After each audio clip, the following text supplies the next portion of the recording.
Yeah. Good morning, everybody. It's Tuesday. That means we have Dr. Chapa in studio. We have about 10 seconds, and we're going to go ahead and get on the FM, get into this. It's going to be an awesome show. We're going to have an awesome time. Feel free to ask your questions. Let's go. Good morning. You're listening to KHEA Radio 99.5 FM. This is Kickstart. I'm Gardy. And I'm Curt. And it is Tuesday morning, 8:34 a.m. We have Dr. Aaron Chapa in studio hanging out. He's going to be answering your health questions. He's going to be answering all of the questions that you have, whether you're watching on Facebook, and you can even text in and call us. Yeah, that number is 346-704-1806. Hey, I'll say it one more time so that you have enough time to get it in. Because sometimes maybe you don't want to ask that question on Facebook.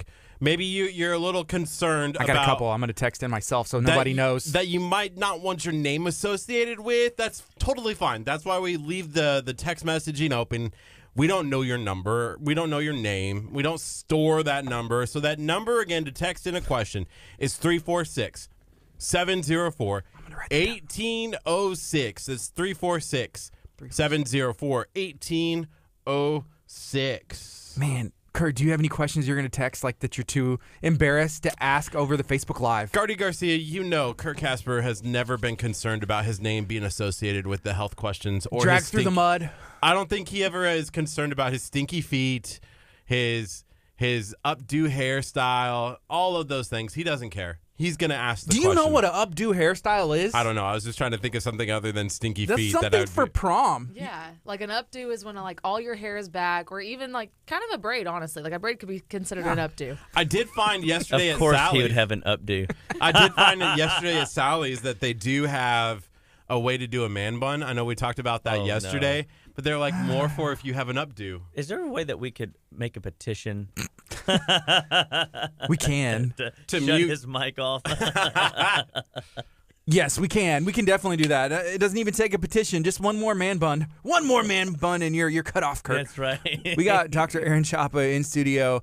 We're going to be on till 11 a.m. Dr. Chapa is going to be hanging out with us. If you have any questions, feel free to ask. If you have any thoughts, let us know. This is 99.5 FM. Dr. Aaron Chapa is in every week on Tuesday, starting around 8:30, where we're able to ask and answer those questions that you have. So, Curt, for you, I feel like your allergies have been a lot better than they had been recently. We also had another shift in the weather. We did have. Have you noticed? I don't think it's an issue of shifting in the weather. Two things have happened, and I didn't tell you this, but about a week ago, I started the cleanse. Again, like building up to the cleanse, and so as you told me yesterday, I'm starting to cleanse tomorrow. I'm starting to cleanse tomorrow. But I was building up to it. So tomorrow is his favorite word. Tomorrow. Well, I started it today. I actually today. It's been great. But I was building up to it, so like starting to cut things out of the diet leading up to it, so it wasn't like just like a cold turkey kind of thing. But that's why I'm not drinking the Bang. So what are you doing? What are you cleansing out? I'm not going to do wheat or dairy. Okay. During this time, kind of doing the Chapa cleanse. I'm just not doing the pills this time. I'm just gonna do it. One of the most important parts. Hey, well, I will say, you just brought up a good point. That is the difference between cleansing and detoxing. Cleansing is just taking out food and letting your body rest a little bit from the stimulants and the artificial rocket fuel that you're used to. The detox comes whenever you add the nutrients in and give your body that push where you can actually convert fat-soluble toxins into water-soluble that you can you poop them out, sweat them out, breathe them out, get them out. You know what I mean? And but good job. I mean, more people ought to just take time. This is, if you look at it, too, it's a form of a fast. You're fasting away from, artificial rocket fuel. But the more burning question is, what spurred this on? Is it the love of your life pushing you to be a better man? Wow. No. I think, have you ever noticed sometimes whenever people get in a relationship, they change. They change, but it's not always for the better. So, you're all in love, shook up, gained 10 pounds, kind of let yourself Kurt's going get the opposite comfortable. Way. Kurt's like, he's buckling up. Yes. He's going to get a man bun or get it. What did y'all say? It's a mid-relationship crisis. Wow. Is that what's happening? No, it's not even close to that. Do you have an announcement? Wow. I'm gonna get in so Are you much pregnant? trouble. What else is going on? Oh. Is that possible, Dr. Chapa? Like, I don't know. But- Anatomically, it should not be possible. But I mean, but with God, all things. I guess still would be awkward. But okay, so he's going in the right direction, and either Yes. way, whatever reason it is, it's a good thing. Whatever motivation you find, where you can make a change, that has to be for the positive, right? Oh, I would absolutely. I mean, change is good. One started degree of working out. change moves us towards the best version of ourselves. I just And- wanted to work out, and I feel like you can't work out and eat garbage. Well, you can. People do it all the time, Well, But I they're hate not to really say. doing it. Well, that might be true, but to your point, I mean, you are making strides to improve and make your life better, and I think that's outstanding. yes, we're proud of you, Curt. There is no announcement. We're not there yet. Well, I have an announcement. Okay. Well, there is an announcement, Curt. So obviously, there is an announcement. So Thursday at 6:30, we have a allergy talk at our office, and we're excited to share that with all those in the world, in the Houston area, League City area, Texas City area that have struggled, suffered, or been dealing with allergens. And we're the allergies are a real big thing, and I was really excited. I had this little fella come in yesterday that came to see me, I guess, a year ago, right before this allergy season. So he's been with me just over a year. And last year and the year before that they lived in Texas, they had just moved here, really suffered and struggled with allergies, kind of like what Curt described, moved to Texas, got allergies. And Texas City plants. Anyways. and we had to rebuild his little immune system, make him stronger, and clean up his digestive tract. And he had a really great diet, but his digestive tract was just a little bit slow and sluggish, and which congested his liver. And we did some work with him over the last 9 months. And this season, like he came in yesterday, and he was just bright-eyed and bushy-tailed. He was feeling like $1 million, practicing, his athletics and making himself, great and strong without allergies. And so we're going to be talking about all of the, ins and outs of how to live an allergy-free life, dealing with the pollens and the pollutants in the air and all the stuff that cause us to have the sniffles or the red, itchy, watery eyes or the, swollen tonsils in the morning or the, feeling like you got all that gunk and Sandman sprinkled too much dust in your eyes overnight. Mr. Sandman. Mr. Sandman. Hey, my buddy Derek, he's watching. So good morning, Derek. Good morning, Derek. Whenever he was Curt was mentioning, or I guess we all were talking about eating garbage and working out. He said, I'm not going to do that. My friend Derek said, I do that every day.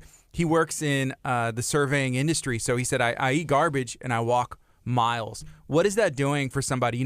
He's out there working in the heat and the sun and the elements, rain, shine, but he has to walk miles, but he puts stuff in his body that's not the best. And he admittedly knows that. Yeah. So the fact that he's walking every day is an advantage. I've seen people that run stairs for a living. I mean, they have, maintenance jobs where they have to go up and down stairs and they don't get to use the elevators because the elevator's broken. And so they run the stairs day in and day out and they eat garbage. And there is something to having a very stout, robust, metabolic system from, using walking, stair stepping as a means of exercise. And it's almost like an insurance policy. It gives you a little bit of grace to have a less than optimal diet. But the reality is what is it that food's still doing to the body long term?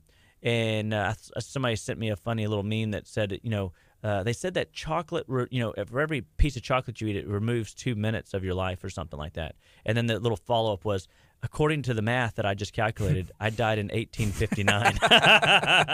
The funny part about it is what you eat is important, but what you Don't eat is more important. More important. And there you go. And so with your buddy here, when he eats poor quality food, he's it's like putting the wrong fuel in his gas tank. The engine's just not going to last as long, or not maintaining the car. The car sooner or later wears out. So I don't like spending $800 for a set of tires, so I'm more apt to rotate those tires and balance them every 5,000 miles. And I don't want to spend $500 on my teeth, so I'd rather floss and do the HydroFloss, whether floss them, brush them with a Sonicare, go the extra mile to take the 6 minutes a day to take care of your teeth. You know what I mean? Because self-care is the best health care. And that's why we have these classes at our office every month. And we've been successful at doing these now for the last year. And we're really excited about it because the community needs to know that there's a better option. They need to know that there's tools. And they can come to the office and learn how to use the tools that we have to offer them. So if they get sick, they can do this. If they have allergies, they can do this. If they have, poison ivy, they can do this. And it's not treating, curing, or diagnosing diseases. It's giving the body tools whenever the body gives symptom patterns that we weren't genetically born with. And so for him, we would want to see him make sure he's drinking more water. We want to see him making sure that he picks a few meals out of the day that are pristine and perfect. That way, when he gets into those not so good meals, maybe when he's on the run, on the job, he has his exercise as an insurance policy that allows him to be able to have that little bit of a cheat and not derail him, so to speak. I know you've said in the past that breakfast is usually the most important meal. Yeah, it is, especially if you're going to be out working. You have an outside job, you're in construction, you're just on the move, you're up and down the stairs, you're on the hustle, right? You start out with a good breakfast and then you can go from there. Yeah, and many people come in. And I'm shocked, really, because, Grandma was right. And it's interesting that this is like an old wives' tale, that breakfast is the most important meal of the day. Mm-hmm. But it's not. I mean, the Chinese knew about it. The Japanese knew about it. Like, all Oriental medicine believes that the stomach is the most active acupuncture meridian from 7 to 9 a.m. Well, what that means is if your stomach is most active, it doesn't mean it's not active at 5 p.m., it's just that it's most active from 7 to 9. That means that we should put our biggest meal of the day in at breakfast. So I'm always, mind boggled by the number of people that say, "Oh, I hate breakfast. Oh, I can't do breakfast. Oh, I, whatever." And all that is just habit. We are a product of our habits, and people just don't make time to get their hiney out of bed in the morning to make breakfast. And so we want to change the habits because if you are an intermittent faster, I'd rather you, get your breakfast in and then start fasting as the day goes on, because we should eat like kings and queens for breakfast. We should eat like princes and princesses for lunch, and we should eat like beggars and peasants for dinner. And so if we had that mindset, what would happen is I think that we would see a shift in the way our biochemical makeup is, and our body would perform better. People would be more productive during the daylight hours as opposed to being night owls and staying up late and not being able to get up out of bed in the morning. I think most people, whenever they think of diet, they want to eat as a beggar and peasant for breakfast, lunch, dinner, and that's kind of what has been told. The like, hey, starvation diet, right? Yeah, and that's true too. And sometimes people come in and say, "Man, you take a lot of stuff away from us, to eat, like wheat and dairy and corn and soy." But I mean, if you look at those foods, wheat. It's a famine food, number one. It never was designed to be consumed in mass quantities that we consume it today. This whole idea that the FDA put throughout that 7 to 11 servings of grains for breakfast was of value. That was just bad science. But it was also paid. That's a paid advertising thing. And we take it as fact. And we take it as fact. Yeah. And so. That's an issue. The bottom of your food pyramid, guys, should be water. You should be drinking half your weight in ounces of a body weight, rather, in ounces per day. So, what I like to say, easily 32 ounces of water per 50 pounds of body weight, and that way you know exactly what it is for a child, what it is for a sumo wrestler, or wherever you are in between. And then we need to be eating more vegetables, and but corn's not a vegetable. It's made for birds, and at one point in time, I don't know if it still is gasoline. I mean, it's not really a good source of fuel for our bodies. And think about it, how does it come out of you? It looks almost like it did going into you. At times, yes. At times, and so you have to wonder, what is it? Really doing. Kurt, did you say that's my favorite? I mean, wait, what? You just said that's my favorite. Was there a whisper? You can eat it again? Like, what I wasn't the Holy Spirit, I'm pretty sure. Hey, so here's another question. Somebody asked thoughts on the paleo diet. Right now we're touching on nutrition, diets, and, hey, what works? So if I understand the paleo, it's like an old hunter's gatherer diet. Yeah, and so the paleo diet is a cool diet because it's a processed-free diet. And so if you don't put processed food in, it really fits into the model of what you eat's important, but what you don't eat is more important. Guys, I love you. That's awesome. And so, if you are on a paleo diet, it is a gluten-free, it's really a mostly grain-free, dairy-free diet. And if you look at it a little bit more closely, they even talk about avoiding soy and avoiding, partially hydrogenated oil and avoiding corn and avoiding these things that, I've been talking about for the last 14 years. And that's what we teach at Living Well is how to start incorporating and realize which foods are comfort foods and filler foods and sometimes foods.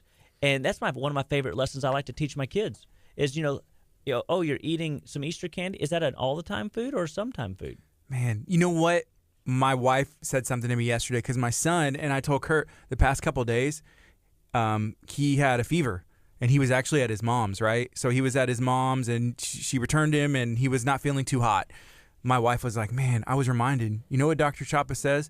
When are the times of the year where kids always just kind of get sick? Usually it's around October 31st because we pump them full with sugar. Then the next day they're seasonal, they're skipping school. And so then on Easter's kind of turned into the new Super Bowl. Halloween. It's like Christmas morning. Kids are getting 10 Easter baskets, egg hunting, chocolate, sugar, and then we want them to go to school the next day. My son was not able to go to school the next day after Easter because he was running a fever. He was in good spirits, but he wasn't well. So four kids came in yesterday, and the story was the exact same.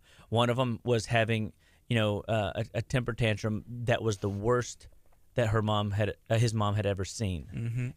And I said, well, how much sugar did he eat? The whole bag? She said it was significantly less. She goes, it was only like 10 jelly beans.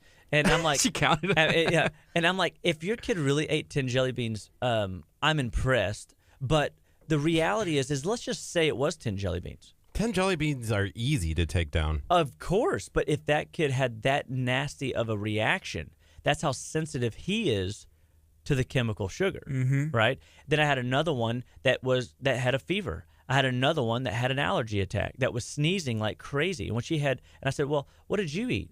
She goes, I said, did you eat? And I have to help them, right? Because they don't want to tell me. And I said, did you eat half? You feel shame. Yeah. I said, did you eat the ears off your chocolate bunny? She goes, I did. She was like 9 or something. So cute. And but the reality is my job is just to help, not shame you, but to teach you, hey, this is what your body is telling you, and I want you to realize that you're in control of your health. And that's why we tell you what you eat is important, but what you don't eat. Yes, don't eat is more important. Just Kurt. don't. Just ever. don't do it. And but when you do, and I'll say this, just to be open and honest, is that my daughter, 7 years old, she got into I think she got into more sugar than I even saw her having. Uh-oh. And then she was fine all day. We went on me and all my kids went on a 2-hour bike ride Sunday, and we had the time of our life. It was so much fun. Have you ever geocached? You know what geocaching is? I believe you go find spots. Yeah, it's like a scavenger hunt. Yes. Right, and it's just silly fun, right? Mm-hmm. But we went looking all over, and we went to places we've never been able to go to because we had to cross main streets and this, that, and the other. Well, the kids just love it, right?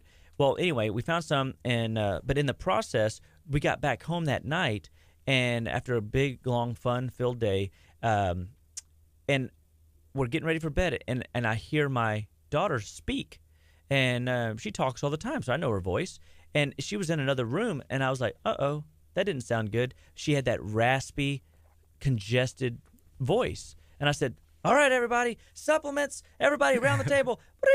Come on down. Let's get going. And so everybody rolls in. I need that at my house. And we literally, I start divvying out supplements to everybody. And the next day she woke up feeling fine. Mm-hmm. And that's how you play the game, is you've got to have tools. And that's why Living Well's around. We want to teach you how to use the tools. So when you do have the Easter celebration, when you have the Halloween celebration, the Christmas celebration, the birthday party month.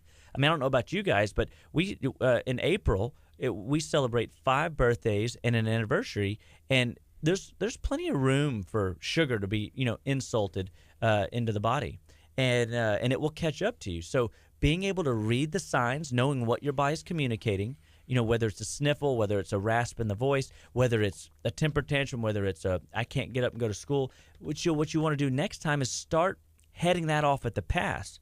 The night that they get, or the day that they got into the sugar or the junk food, you start hammering them with nutrients to give their body a fighting chance to minimize the effect of all the sugar and processed food they just brought in their body. Wow. Hey, a lot of people are loving talking about nutrition and talking about diets and understanding how that's going to work. Hey, earlier you mentioned something about Eastern culture and how they understand, and then you also mentioned something about acupuncture, which was interesting because me and Jennifer talked a little bit about acupuncture before you got here this morning. I saw somebody on Talk of League City ask, hey, does anybody know anyone who practices like Eastern medicine or like acupuncture? What is acupuncture? I've seen it in movies. Does it actually work? Oh, absolutely. Oh, it hurts. No, it doesn't hurt. It shouldn't hurt. It's needles. Well, it is needles, but they're like really fine needles. And you have these, so think of an acupuncture meridian like a circuit breaker in your house. Okay. So if you flip one breaker, not all the lights go off, right? Just a section that is inside the chain of that breaker shuts down, correct? Right. And then you can go flip the switch and everything comes back on. So like every time the cleaners come to our house, they somehow blow Kinley's room lights out. It's a strong vacuum. Yeah, apparently. Yeah. And so I have to go and reset the breaker and then it turns back on. But it's only her room, right? So the same with an acupuncture meridian. You have these energy lines throughout your body that are called acupuncture meridians, and they run everywhere. There's ones for the brain, there's ones for the liver, there's one for the heart, there's lungs, there's intestinal ones. They're on your hands, they're on your feet, they're everywhere. Okay, so knowing them isn't necessarily what's important, is because they've already been mapped out. Mm-hmm. It's being able to read the map. And so when you start listening to signs and symptoms and challenges that people are going through, then you can, if you're astute enough to have an acupuncturist that knows, or people that know how to stimulate it, you don't have to use needles. We use cold level laser to stimulate them. We use acupressure to stimulate them. People use hot stones to do it. But needling is one of those ways that you can stimulate these pathways and then let somebody rest. The cool thing about acupuncture is that you stimulate the pathway for a sustained period of time, and it increases the energetic flow into that organ system, and it's almost like breathing life into it, and then you're resting. Well, how many people stop and actually take a nap, a therapeutic nap every day? You know what I mean? And so, Kurt does. Kurt saying, "Oh, therapeutic." Oh man, if I could take a nap every day, my wife would say that I do. I would say that if we could get back to that whole idea of having a siesta mid-afternoon, yeah. How much more, again, productive would we be, and how much better would we age if we took time to rest? We don't take time to rest. Like, we are go society, go time. And the more we go, the more we're pushed to go. There's never like a light at the end of the tunnel of the go switch. We just push ourselves until we all burn out, crash out. Mm-hmm. Well, that's what's driving people's illnesses, and that's part of the physical demands of stress put on our bodies day in and day out. That burns up our mineral supply, that stresses out our adrenals, that stresses out our digestive tract, because resting and digesting, that's how the flow goes. Fight or flight, and so the go time is fight or flight all the time. And long-term stimulation of that pathway depletes our minerals, or overuses our minerals, or uses them to the point where we actually start seeing physical element changes. Now I'm getting shin splints. Yeah, I'm getting cramps in the legs, feet, arms, or hands. I'm starting to find my body having symptom patterns that I wasn't genetically born with, and that is all a sign or a symptom that your body is, falling apart or running down. And so we want to boost your mineral load up. We want to get your vitamins and essential fatty acids stable, and then all of a sudden your body has a foundation to work from. And so I teach this also with the cycling females. As if you're a cycling female and you're struggling with your period every month, you need more adrenal and mineral support during the time of your cycle, so that your cycle has the tools to do its job and so you can do your day-to-day activity. I mean, we just got to recognize what is it our body is telling us. And at Living Well, that's what we're all about, is helping you understand why your body's breaking down and what things you can do to turn it around. So I have a question here. It's kind of along the same lines, and that's from Dominic Perez. He's an MMA fighter, and he asked, what is the fastest, most efficient way to rehab knee injuries? So number one, joint mobility. So tell him to look, or tell him. No, here you go. Look up a guy named Scott Sonnen. Scott Sonnen is a world judo master. He's won world championships, and why he won the world judo championship is not why. What was so inspiring about the way he won is he had a broken back and a broken bone in his neck, and he still was able to win. And he attributes it to his joint mobility protocols. And so that what got him invited into work with the Russian training, as well as with now he trains CIA here in police forces all around our country.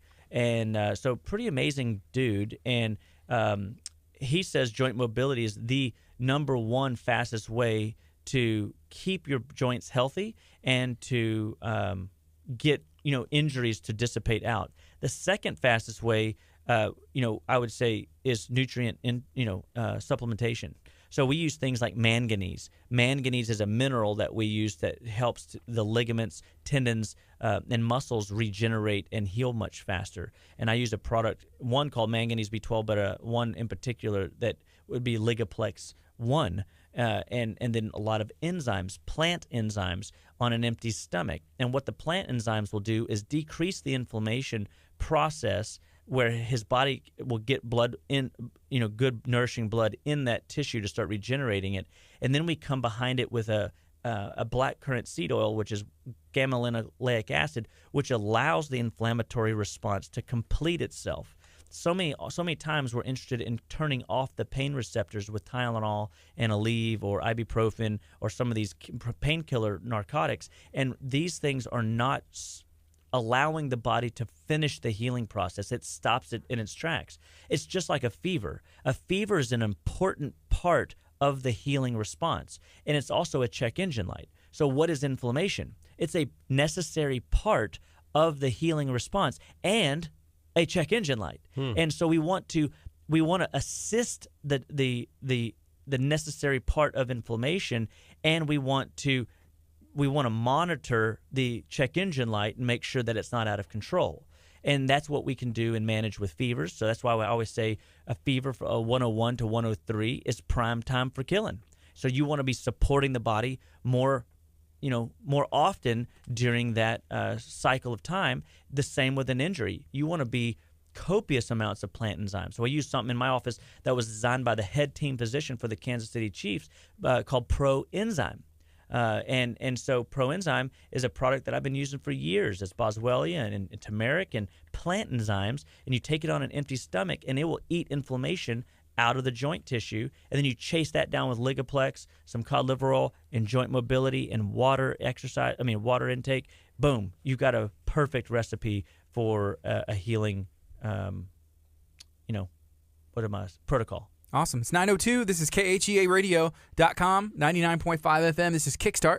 We're going to be on till 11 a.m. We have Dr. Aaron Chapa in studio. If you have any questions, feel free to ask. Feel free to let us know what you have going on today. We want to get your questions asked and answered. If you want to text those in, because that's a better option for you, that's available as well. 346-704-1806.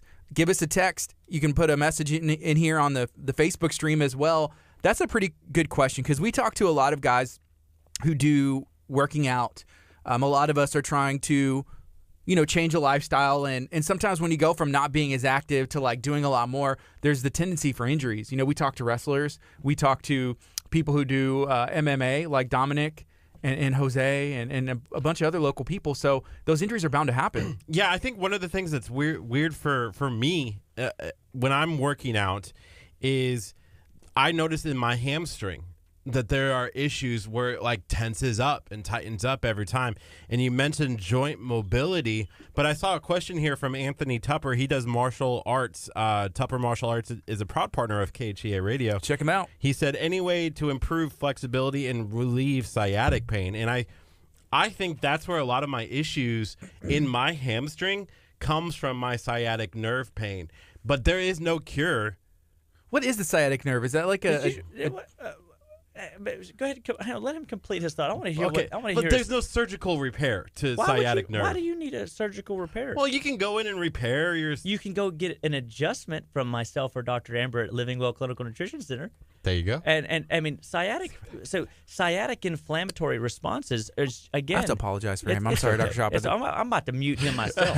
and so the sciatic pain is just a disruption in. So we're talking about biomechanics now, right? So we have SI joint disruption. We have lumbar spine compensation or fixations in the spine, and so I'm a big fan of promoting a chiropractic adjustment every 4 to 6 weeks to all my patients. And if you're not getting a chiropractic visit and at our office, you really ought to consider it, because we do really neat things with our chiropractic adjustments. But I would even say, because the big joke about chiropractic that I had to get over in chiropractic school is, how often you got to go see a chiropractor? And the answer was, according to Homer Simpson, was once a week for the rest of your life. And I never liked that, or it was actually 3 times a week for the rest of your life, or whatever it was. 3 times a week. And I never really, that was because I'm not from a chiropractic family. Like I'm the only doctor in my family. You know what I mean? So this was a journey that I'm blazing a trail on my own and learning. And so I had to ask myself, well, how am I going to sell that idea? Because I at this time was 25 or 23, I guess, and I had never had an adjustment, or 22 maybe, I can't remember. But and so how can I now tell people they need to come in? Well, number one, maybe a 22-year-old and younger doesn't need an adjustment maybe as often as somebody that's 32 and over. Does that make sense? I mean, I can now make that case. Because at 39, even though I practice this lifestyle and I do all these things that I'm telling you about, I drink water, I do joint mobility, I try to stay active, I eat well, in order to make things better for me, I still feel things ailment-wise at 39 that I didn't feel at 26. So and I didn't feel 30 until I was like 33, and so I'm curious to see what 40s look like and feel like.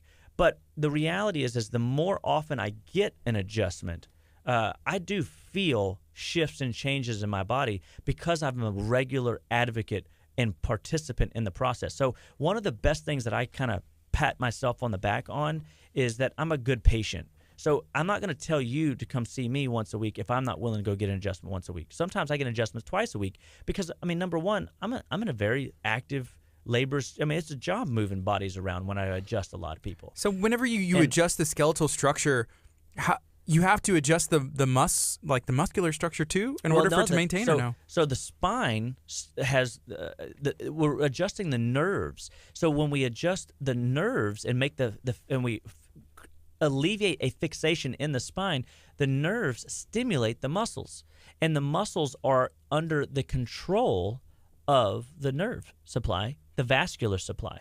The body stores toxins, so this might answer some of the why I'm not flexible conversation, is because the body stores toxins in the joints, in the muscles. It stores it in the brain and stores it in fat cells. So if you're finding yourself not flexible, oftentimes it's because your body is trying to protect you and not let you move too much, because it's harboring toxins that are stuck in your body from a processed diet, your processed food diet, or a dehydration lifestyle. You're not drinking enough water, clear fluid. You're putting in, energy drinks. You're putting in coffee. You're putting in sugary, sodas, or heaven forbid diet products. And if you're putting in those types of substances in your body, they will get stored up in your joints and your fat cells, your muscles, and your brain. And you're going to be walking around, where'd I put my keys, honey? Or you're going to be like, man, I've done everything. I can't lose weight. Or, man, my joints hurt and I'm just feeling like I can't even touch my toes.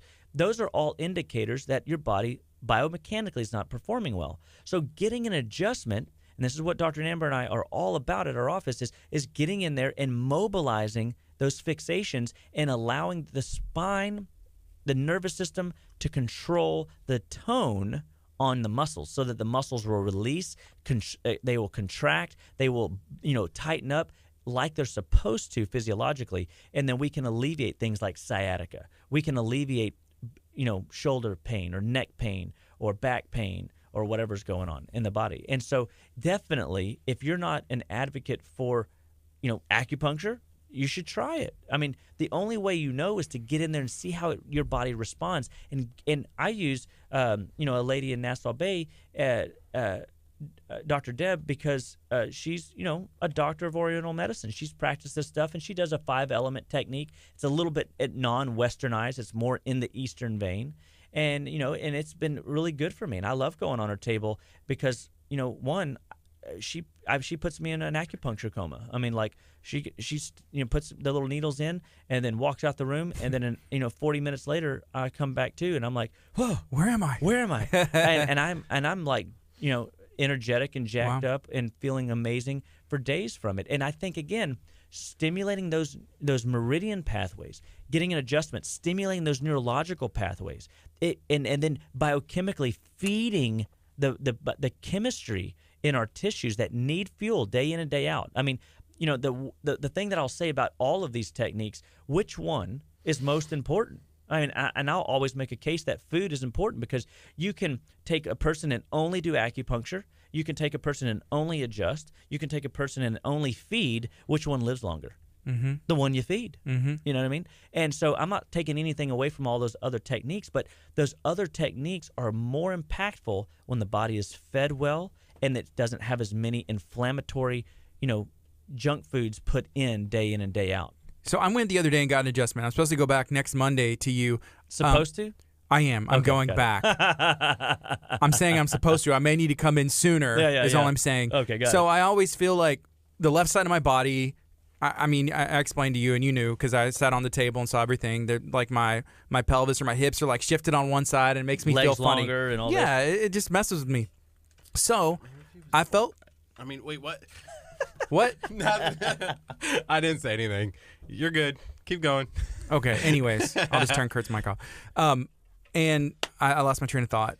You're talking about your hips being out of alignment, Yeah. being on the table, and maybe needing to come in more often. So I felt really good for about a day and a half, and then after that I noticed it was starting to like shift back. So what can I do to prevent that from happening? I was doing those exercises and everything. You're passing the plates and and then I didn't know. canoe. I was like, do I still do the exercises even if I'm shifted, or is it going to like exercise it in the wrong No, you proportion? You always want to err on, if the dude don't move, The dude don't groove. the dude don't groove. That's right. So you've got to stay moving. So make sure the joint mobility is always an active part, even whenever you're out of alignment. Because your body, a lot of those joint mobility exercises are compensation drills. They're designed to mobilize our tissues back into an opposite plane of where we naturally starting to see our lives draw us into. Yes. The reason people are bent over and hunched over is because their bodies are never compensating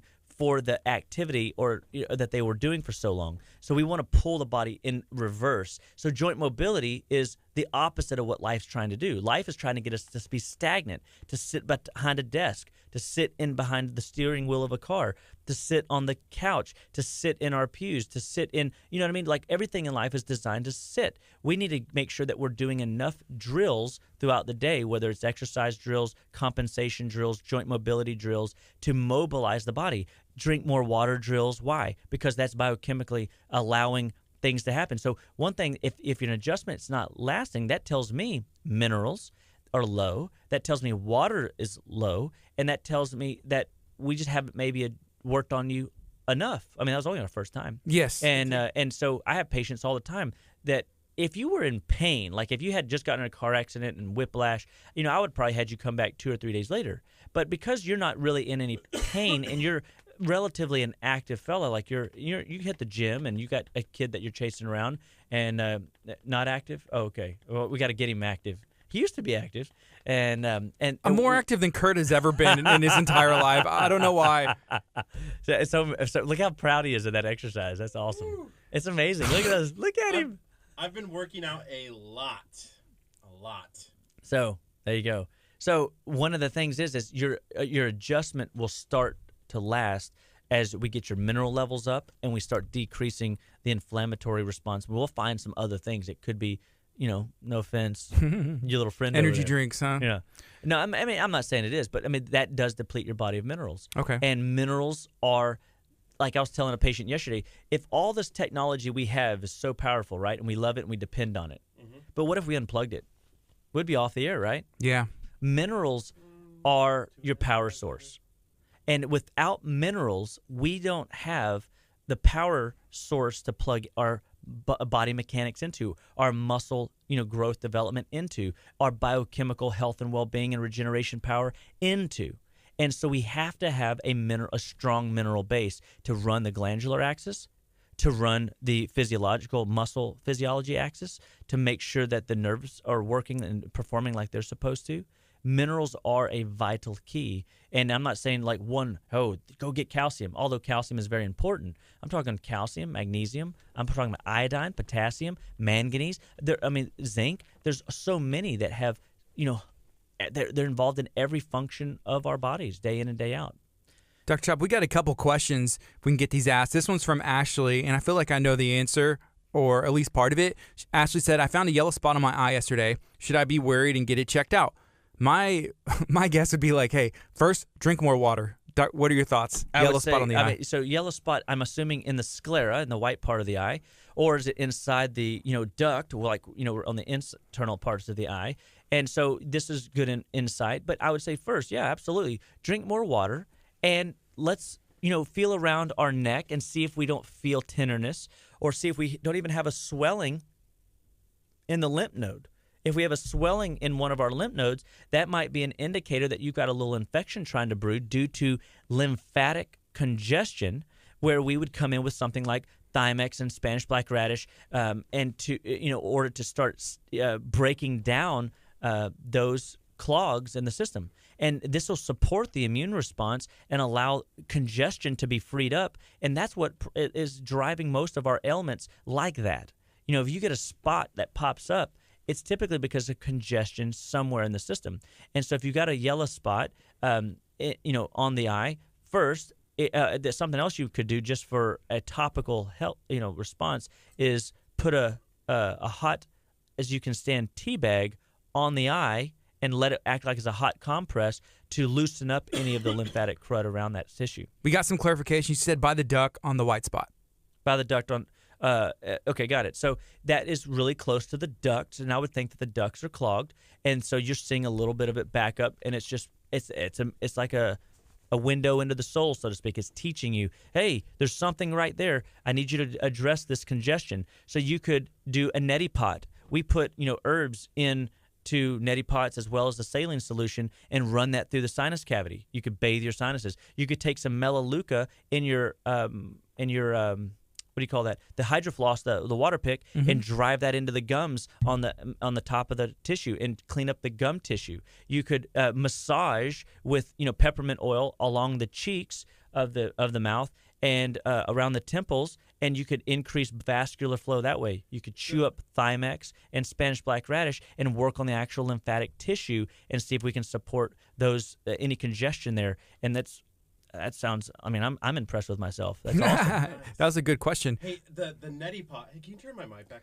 on? I'm still having you in timeout for a bit. So right now, here we have another question as well. This one's from April. She said, "What is a good way for a 7-year-old to gain weight? We want to be as healthy as possible and not fill him with really bad products. He's very small and has a high metabolism. So if a kid high metabolism is looking to gain some weight, what is a good way for them to do that?" So one of my favorite things to help little people grow is utilizing some of our plant protein powders. We have one called Fit Food Light Vegan. It's just a rice and pea protein. Have another one. Actually, that would probably be really good for him because it is just clean protein. And but getting him into that realm of, all right, bacon and eggs. He's 7 years old. He should be, cool with, proteins for breakfast. But maybe you're like, well, he won't eat his eggs every day, but he'll do it 3 days a week. Great. So on the other days, go get you some steel cut oats, that are organic, gluten free, and then you put those on a quarter cup in some almond milk on the stove. You get that cooking, and then once that you're about to take it off the heat, put some put 30 so for 30 seconds before you take it off the heat, take in a raw egg, drop it into that mixture, and then stir it up really well. And then so 30 seconds later, turn off the heat. So now you're just letting the heat continue to cook the egg, but it doesn't overcook the egg where he can actually tell that it's in there. And then you take cinnamon, vanilla, and what's the other thing? Oh, and a big old pat of butter, Kerrygold, of course, and you drop that on top, stir that in there, and now you just gave him a really nice source of fat, a good source of protein, a good source of choline, which is fantastic for the brain, and you gave him a little bit of carb, because their bodies can digest that very easily, and like she said, high metabolism. This little dude could probably eat her out of house and home already, and so you've got to make sure that you're just putting in good sources. So don't just rely on the instant oatmeal. Take the time to learn how to make the good stuff. You'll find that it doesn't take that much longer. I mean, you still got to boil your water. You know what I mean? Mm-hmm. Oh, I mean, and assuming that you're not, doing. And I do assume that people don't use microwaves, I guess, but I don't use a microwave, so everything's on a stovetop for me. And people are like, well, it takes too long. It doesn't take any longer. It's still 2 or 3 to 4 minutes. This morning, I literally had a gluten-free seafood gumbo this morning with shrimp and some sort of spicy, amazing sausage. And I was just like, man, my wife and KHEA are amazing because they cooked it for me last night. Your breakfasts sometimes are different than the traditional. It's more like it's I had a food. salad. Yeah, And now I try to get people to realize that breakfast is only breakfast because it's been marketed as breakfast, but breakfast is really fuel. So there was a question earlier about what if I don't eat until noon? Mm-hmm. Well, I would ask, why don't you eat till noon? Is it because you're nauseated all morning? Is it because you have no appetite? Is it because you don't make time? What is it? There's always a reason. And some people say, oh, I don't have time. Some people say I'm nauseated. Well, if you are nauseated and the only thing that you crave in the morning is toast, it's a blood sugar problem due to an adrenal underlying issue. You're overstressed and cortisol's running too hot, and your blood sugar regulating capabilities are low.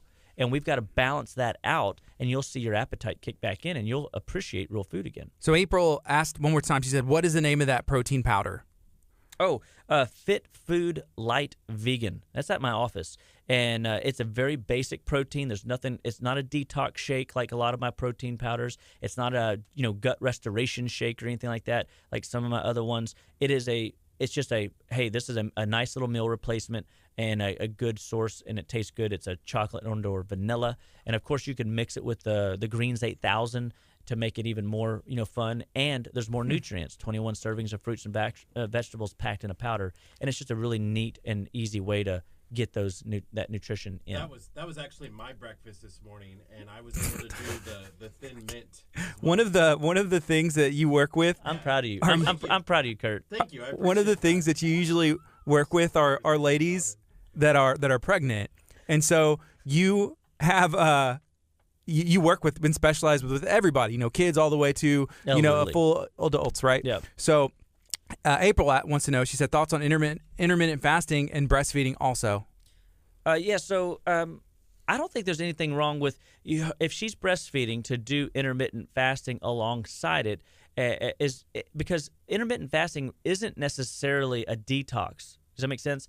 The challenge with breastfeeding and detoxification is that the body might be allowing the breast milk or might be putting the chemicals from the detox into the breast milk, and that's what you're feeding your kid. But even that being said, that milk would still be better than store-bought, formula. I think I can say that safely. I mean, breast milk in its worst state is healthier than formula is in its best state. Yes. And but intermittent fasting, the only challenge she might have, she just might notice because she's breastfeeding, she might have some drops in energy. So she's going to make sure she really loads up on good fats and proteins to carry her through the fasting phase of her day. All right. And I would use sleep as one of your fasting set of time frames. So like, for example, 5 p.m. to 5 a.m. would be 12 hours. That would be my fasting cycle. Okay.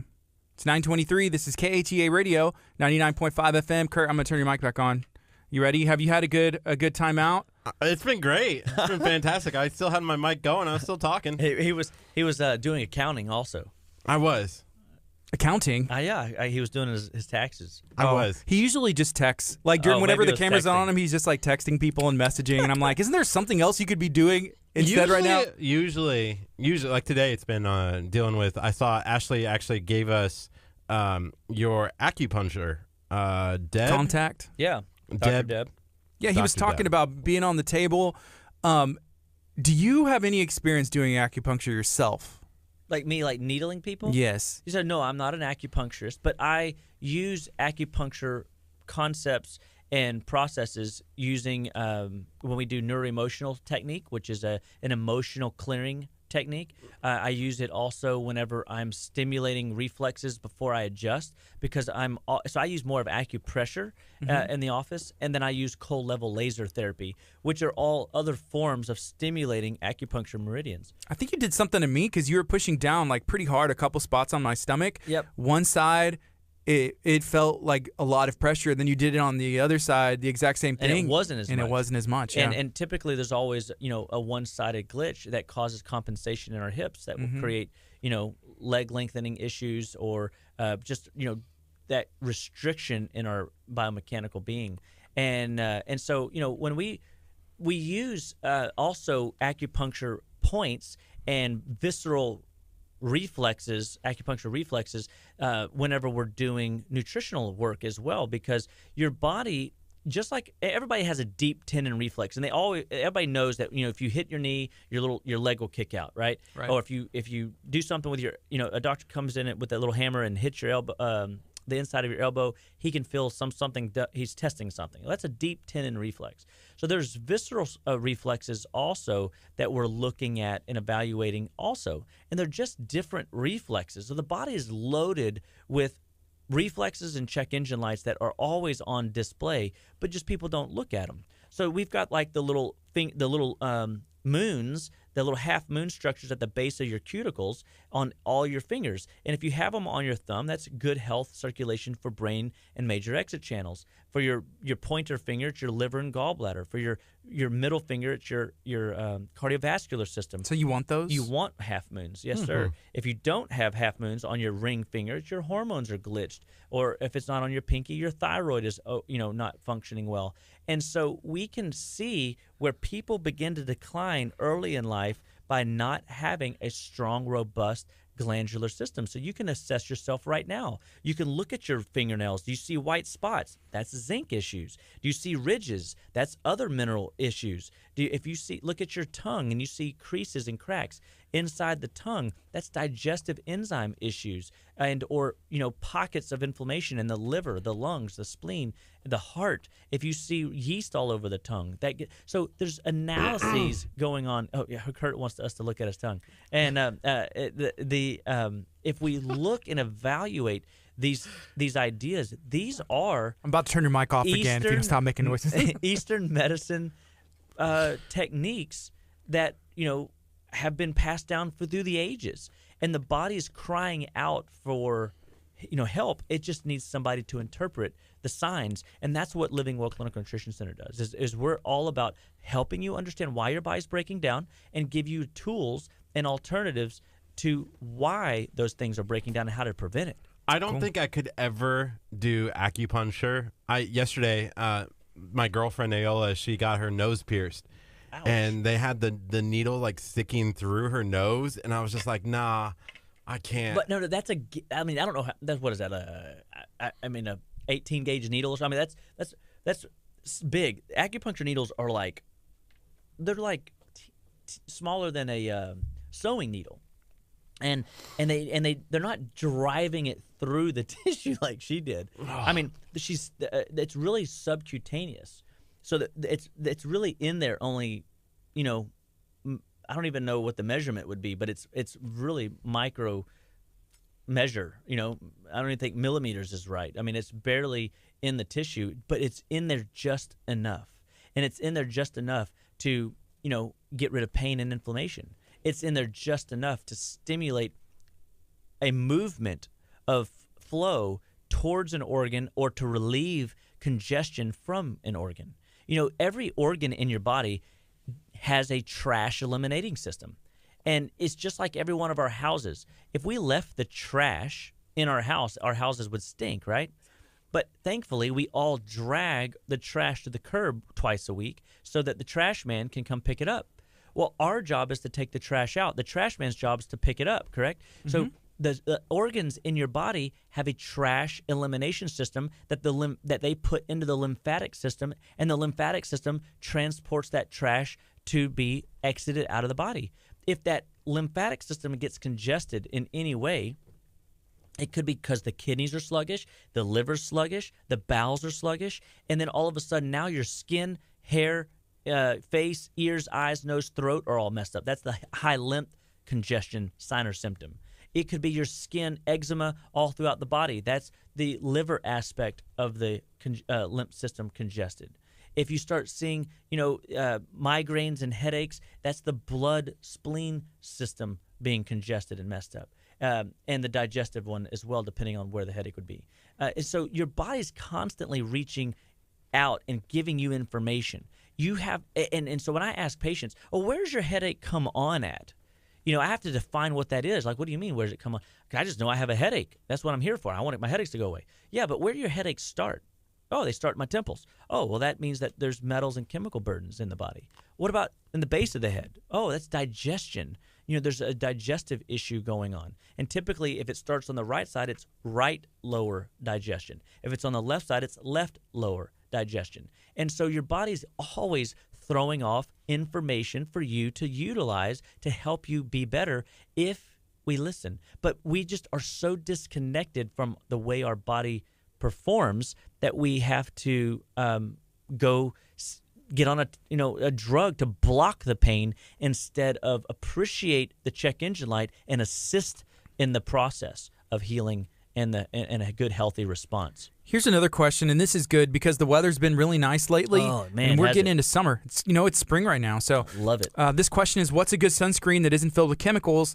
I have a lot of questions this morning, so feel free to keep asking questions. Yeah, it's great. We'll get them answered. And so you want things with zinc oxide, titanium dioxide in the ingredient label. And so Blue Lizard has some. There was one a long time ago. We'll get some people that actually post ones. We actually don't use sunscreen in my family, but if you're a fair-skinned family like Kurt, you have to be mindful that the sun will burn you faster.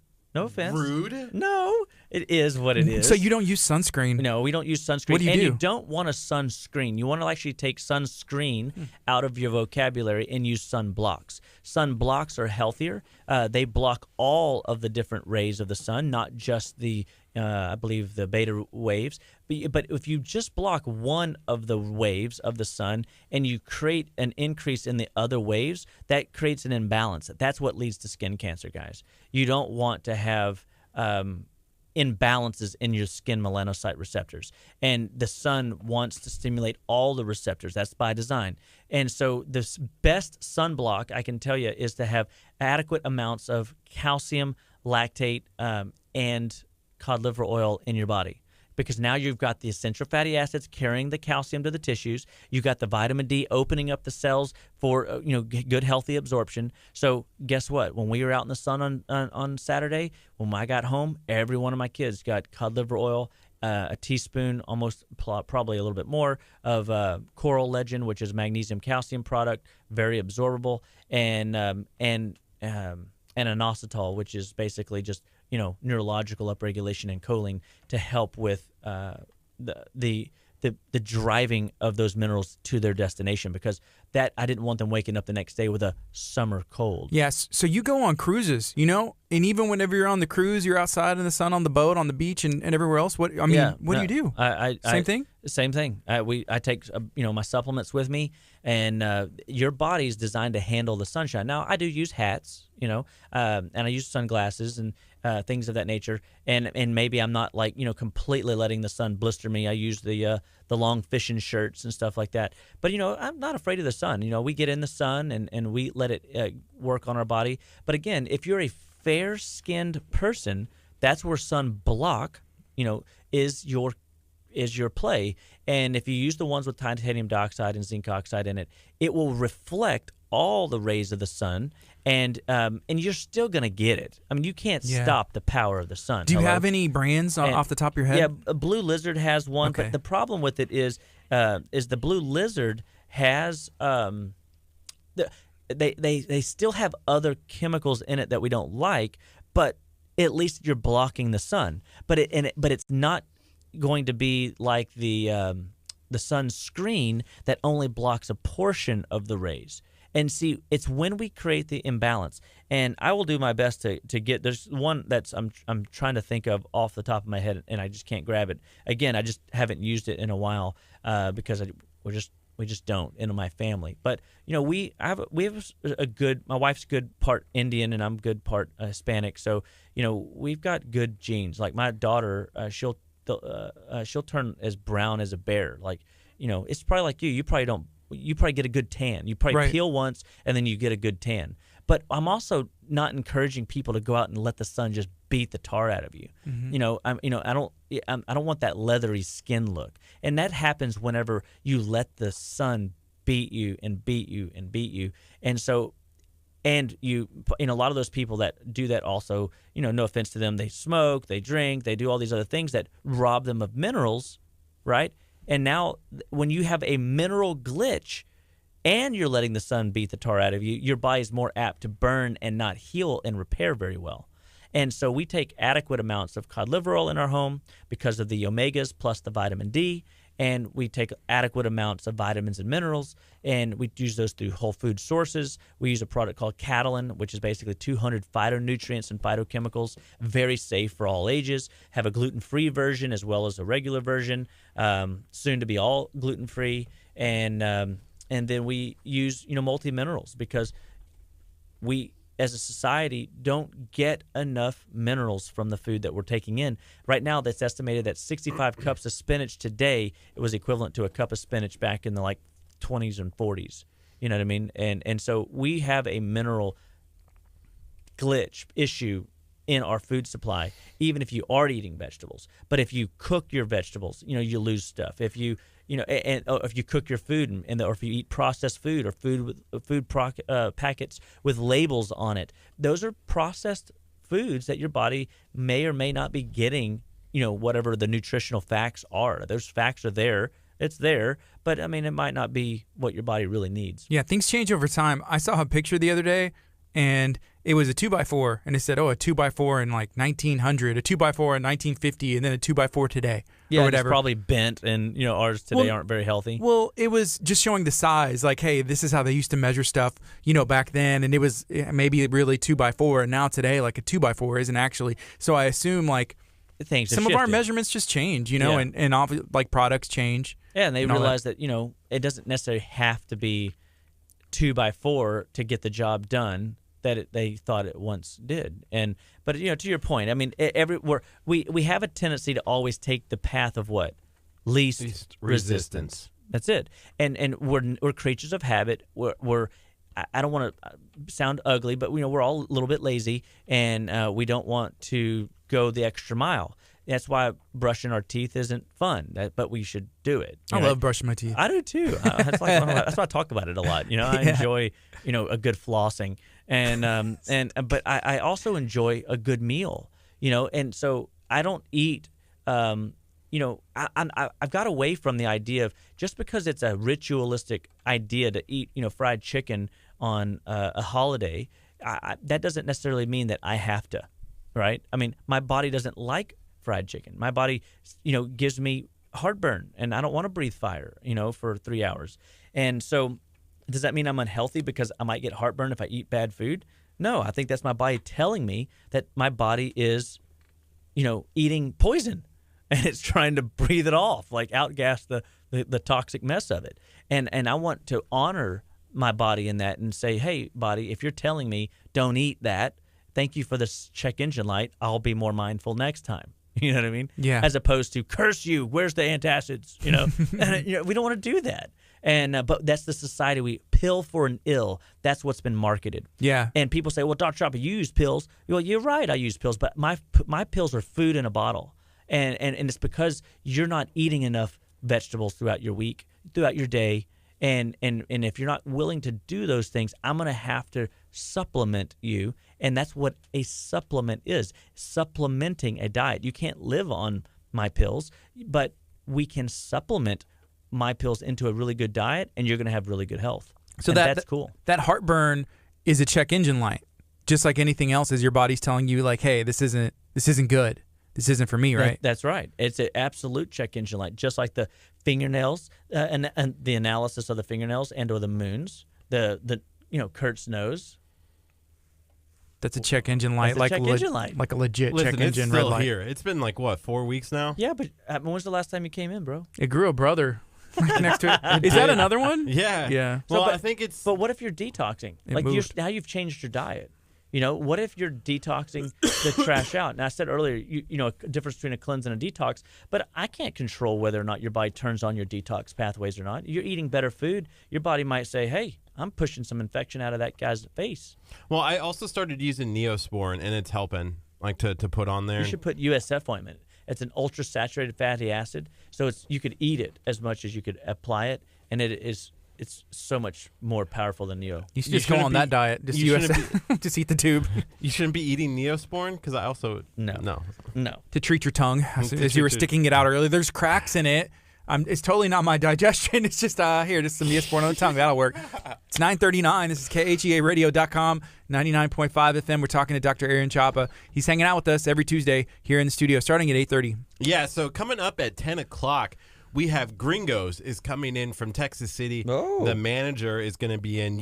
Are you a fan of Gringos? Do you go? I've been to Gringos, and so Gringos, I believe, owns the Monkey, Jimmy Changas. mm-hmm. and owns what's that other joint, Burritos or something like that, I think. Wait, do they own burritos? I didn't know that. I think they do. Well, if they do, then I'm really That's a good sad. question. They closed down the one at 646. My heart was broken, but I think they opened up like an acupuncture place there or something else like that. So they're getting some acupuncture.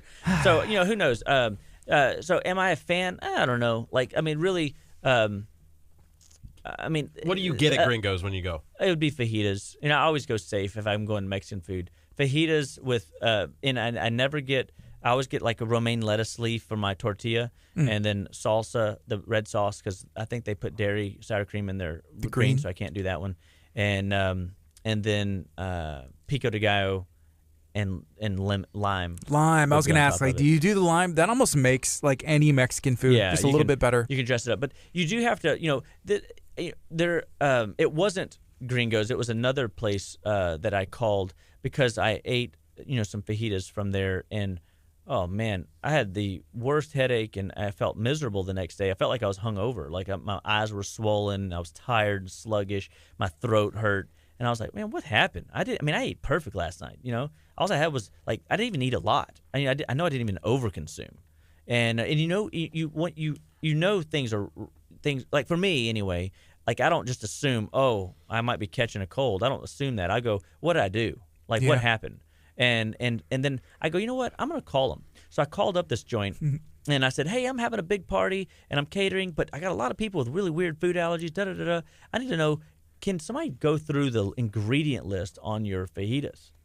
And my gosh, I haven't been back. Let me just tell you that. But again, it wasn't that y'all's guy. But I was shocked at the amount of chemicals and preservatives and MSG and bad oils were in the meats. And I was like, I'm like, whatever happened to just like a few spices and some good quality meat, and that makes the restaurant, right? And and that's the only thing about chains and stuff that you kind of lose a little bit of that quality. And but it's always fun too when restaurants go the extra mile and try to beef up their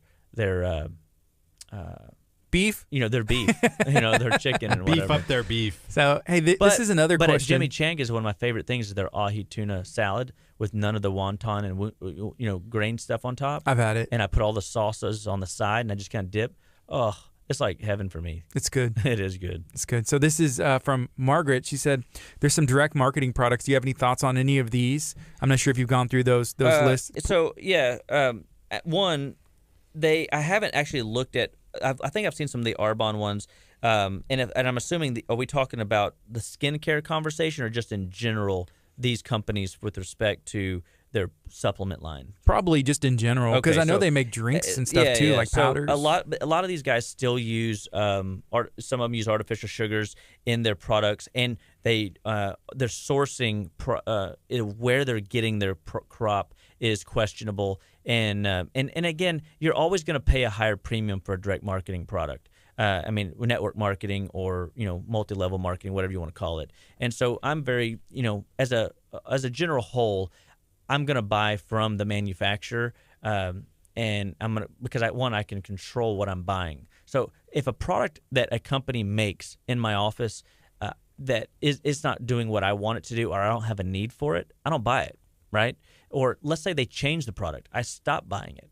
Well, that hurts the company. So the company now is motivated to to make a good product and continually make a good product, because the minute I find out otherwise, I cut them. Done. Mm-hmm. And I go find somebody else that went the extra mile. And that's one of the things I love about Standard Process and MediHerb and Orthomolecular is they do go the extra mile. I've been to these guys' facilities. I've been to their plants and watched how they make stuff and go through. I mean, you could lick the floor; it's so clean. In these facilities. I mean, you walk in with covered booties on your feet. It's like everybody's walking around in sanitary clothing because they don't want contamination. I believe you. I'd send Curt to go test that out. Actually, we should go to the Standard Process facilities. He would love to lick the floor. Hydrate his tongue. Would I come out looking like the Hulk? Potentially. No, you might be as strong as the Hulk, but you wouldn't look like the Hulk. Right. So right now it's 9:45. We have about 15 minutes left, and we're going to be actually talking to the management team from Gringos over here in Texas City. They're a local business company, been doing some really big things for a while now, and they're local, so it's really awesome. We love to support local business. If you have a business you want to contact us, maybe we can bring you on as a guest. We can talk about some of the things that you have going on. This is KHEAradio.com, 99.5 FM. We have Dr. Aaron Chapa in studio. If you have any questions, feel free to ask. You can get these snuck in before he has to roll out and leave us and go do another podcast that we're not going to talk about as our feelings are hurt. How did y'all know? Ashley Markets. We know everything. My goodness. Nothing gracious. goes on the internet, especially Facebook, that we don't know about. That's true. That's true. And Curt always gets thrown in jail because he's always snooping around the wrong venues. Yeah, they slam the gate on him and be like, you can't come in here. Because I post in the groups. I'm on your side. I just poke fun. I think it's awesome that you get thrown. That means you're doing something really awesome. Something good, bad. You're doing something. Yeah. Isn't that what you're supposed to do? Like, if you're doing something great, you get thrown in jail? I mean, I hope not. I mean, because that would just not be fun. I wouldn't want to be in jail because of all the good things I've done. If you're fighting the system, They persecuted Jesus. Well, but Jesus did say All the we will be disciples were in jail. persecuted as well. For he was persecuted. that's what I was going to talk to you about, and I remembered from our conversation earlier. You were talking about how you felt at age 33. Did you hear Pastor Hallam? I think it was on Sunday morning. He talked about the age of Jesus Christ being 33. Yeah. And how he believes that at the age of 33 is what we're going to have when we go to heaven, that body that we have at 33, because after 33, it's just downhill, is what he said. He didn't necessarily say that. But, you know. He was just walking by. We should pull him in here to ask for clarification. Yeah, but like, and I understand what he's saying. And it happens in professional sports like basketball. Like, there's like the peak, and then after that, no matter what you do, you start to decline. Like, you can stay in as good shape as you can be, but, your body can only do what it can do.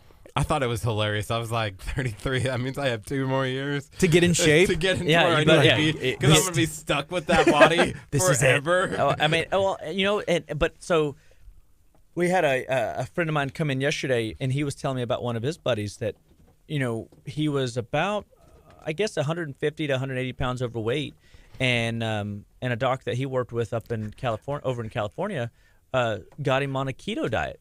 And a keto diet, dairy free, of course.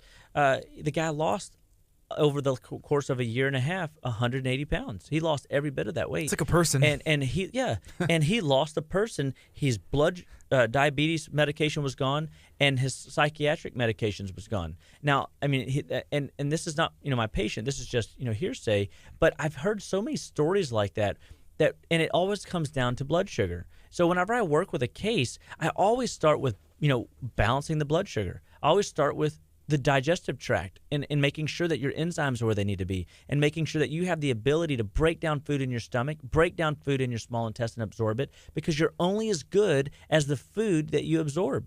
And so we want to help people absorb the food that they're putting in their body, and then teach them better foods to put in their body so they can get more out of it and get that higher octane. That's what's going to make you more of a supreme athlete, a better student, age more gracefully.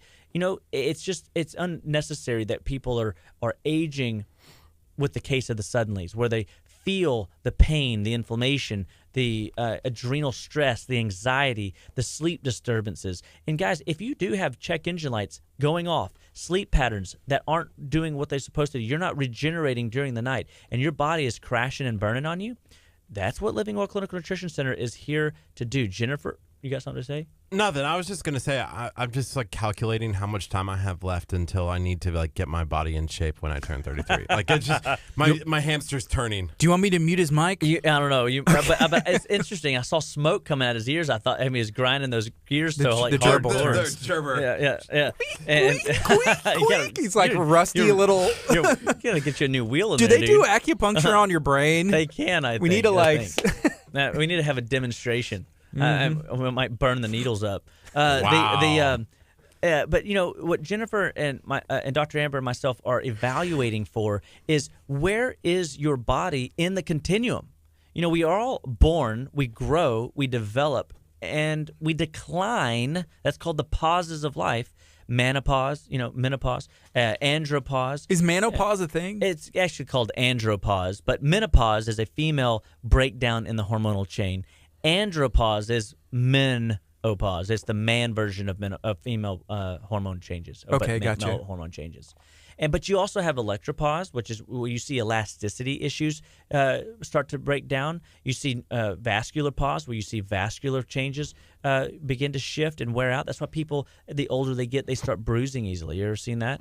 Maybe it's because they're on blood thinners or whatever, but let's just say they're not, and it's because their skin and capillaries are weak, and we've got to repair those tissues, and we can do that. We can overhaul, do cardiovascular cleansing, and help the heart and help the circulation and help the veins work and perform better. We can give minerals to the body and allow the valves to open and close more effectively. We do heart sound recording, where we listen up to 250 decibels of information from the heart valves to give us insight of B vitamin issues or mineral issues and essential fatty acid issues and phosphorus Didn't issues. we do that And on Kurt in here? Didn't we listen to his heart? Yeah, we listened to my heart. After he did a Bang Energy thing, and we thought he was going to die on us. We were really worried. We should do another one now. Yeah, next week I'll bring it. If you'll Okay. text me the day before so I remember, because it's not that I'll intentionally forget. But, Because by then it'll be a week of eating healthy. Pristine. yeah, shape. but if Kurt, Gardy, if you catch him eating like garbage, you got to let me know so that he doesn't foul up the test. Oh, okay. I think he'll be okay. Yeah, I know that you'll hold him accountable. He's going through this menopause right now, so he has something to motivate him. Wow. We had KHEA Wellness in last That's so last awesome. week. See, Go I back love and get a that. shot. Gardy always just drops the hammer on you, Kurt. I mean that's pretty awesome. I know. The truth hammer? The truth hammer. It's hammer time. It's hammer time. Bam. Dun, dun, dun, Nobody dun. appreciated my Dun. comment of doggy paws. We were talking about all these things, menopause, doggy paws. Whenever a dog gets in that midlife crisis. Oh, No, one got nobody? it. Now I get it. Come on, somebody. What were we talking about? It's a real thing, doggy paws. Like manopause. Doggy paws. Doggy It paws. took a lot for me to get it. You made a comment, but you didn't say it out loud. Yeah, I didn't want to interrupt you. Oh, okay. Because you were spitting some hot fire over here. That's why I didn't catch it, because I was talking about I was talking and not paying attention to the text. Man. So no tacos and Bang on the cleanse unless you're on the Bang taco diet, which sounds like it's like what I'm on right now a little bit, if I'm being honest. But I want to make a change too. I'm slowly making that shift as well. I haven't had time to go to the grocery store during this Easter season. So for me, it's been It's been tough. Yeah, it's been tacos and like going home late and like, hey, they made like sandwiches. Like, here's a peanut butter and jelly sandwich. Eat it. The one thing that I miss is I won't be able to do the hot dogs inside of a tortilla shell with American cheese. Ooh. Like, that's the best. It's gone, man. But why would you want like 7.5 billion pustels inserted into your body every time you consume the cheese? Hey, Wayne wants to know, is there another detox coming up again? I think there may be. Huh? We could probably put something together. We need to knock it down before the hardcoreness of summer kicks in, because that's when schedules get all wonky. People travel and vacay, and so it's either before or maybe right after summer, right when the school starts back up. Wayne? I'll brainstorm this weekend with my team and see what we got. Yeah, we got how many more weeks till summer? Wayne, you got to be out at the beach playing volleyball. You're looking good with your shirt off, feeling good, able to run and throw frisbees and just have a good time. And even after the cleanse, though, I'm still not taking my shirt off. You never know, Kurt. You could lose more than the half a pound of the last cleanse. But, even still, it's in the right direction, right? He brought that up the other day, and he said, you never really do the I cleanse. thought that I didn't understand, because from everybody else, and remember, Dr. Chop, you're like, the average weight that somebody loses on the cleanse for guys is like it's 12 to 15 pounds. Yeah, and then he's done it twice. Look, the first time I did the program, I literally lost almost 15 pounds, and my wife was like, "Dude, you're getting too thin." And it wasn't that I was getting too thin, as I was losing all the trash that I had built up in my body. And I think the stuff is just so clogged up, stuck in Kurt. It might take him 4 cleanses. I mean, and that detoxes, and that's okay. I've got people, literally. I had a gal. She did 6 gallbladder flushes, and it was her 6th one that she finally dumped the stones from the gallbladder. And I knew they were in there. I knew they were. And but it took those 6 or those 5 to prime her detox pathways, and then boom, then everything opened up for her. And so, keep in mind that detoxing is a lifestyle technique. It's not a one and done kind of deal. So we always want people to recognize and realize that this is an ongoing journey, health and wellness. And we have only one set of teeth. We only have one body that's constantly regenerating itself, and we've got to take care of it. And at Living Well Clinical Nutrition Center, we believe that all life starts and stops at the cellular level, and nutrition is the fundamental backbone that allows your body to get control and escalate in the health curve, or unfortunately decline into the pit of like suddenlies. Suddenly I have headaches. Suddenly I've got heart issues. Suddenly I've got diabetes. Suddenly I've got fatigue. Suddenly I don't know how, where my keys are, and I can't get out of bed in the morning. And if that's you're waking up and you're feeling these symptom patterns coming on, and you're not able to perform at the level that you should or could, give us a call, 281-554-8600, and let us know how we can help you. Come see us this Thursday night at our allergy talk at 6:30 p.m. at Living Well Clinical Nutrition Center in League City, Texas. We're really excited to have these classes for you guys and to share this information, because we know that it's not only going to help you, it's going to help your friends, your family, your loved ones, and anybody that that is dealing with itchy, watery eyes, sinus congestion, constantly dealing with the crud of the environment. And if that's you, come hang out with us. Let us know that you're going to be there. We can't wait. We got some other things happening at that event that you want to be a part of. So, we have a lot of neat things happening at our office, and we're really thankful to be able to come on the show every week to share our message of health and wellness and good tidings with all of you guys. So, Kurt, Gardy, y'all are amazing folks. I really appreciate your service and hospitality to KHEA Radio, and always allowing me to be a voice of reason in your lives. It's one of our favorite segments that we get to do, is when you get to come on and people tune in and love it. So thank you so much for coming. All right. Would you like some coffee with some sugar and cream before you go? No, I'm gonna pass today. That was a test, and you passed. Yay! Hey, he practices what he preaches. That's for sure. Yeah, absolutely. You guys have a fantastic day. And God bless all you folks out there in Facebook land. If y'all do have questions, you can call our office, 281-554-8600. Visit our website, justlivewell.com. Take one of our health surveys and let us know how we can help you, serve you. And remember, live well and be well, one bite at a time. This is KHEA Radio 99.5 FM. Coming up next is Building 429, Fear No More, right here on KHEA. If you're tuning in on Facebook, you're going to get some behind the scenes. Stay tuned. When we come back, we're going to be with Gringos.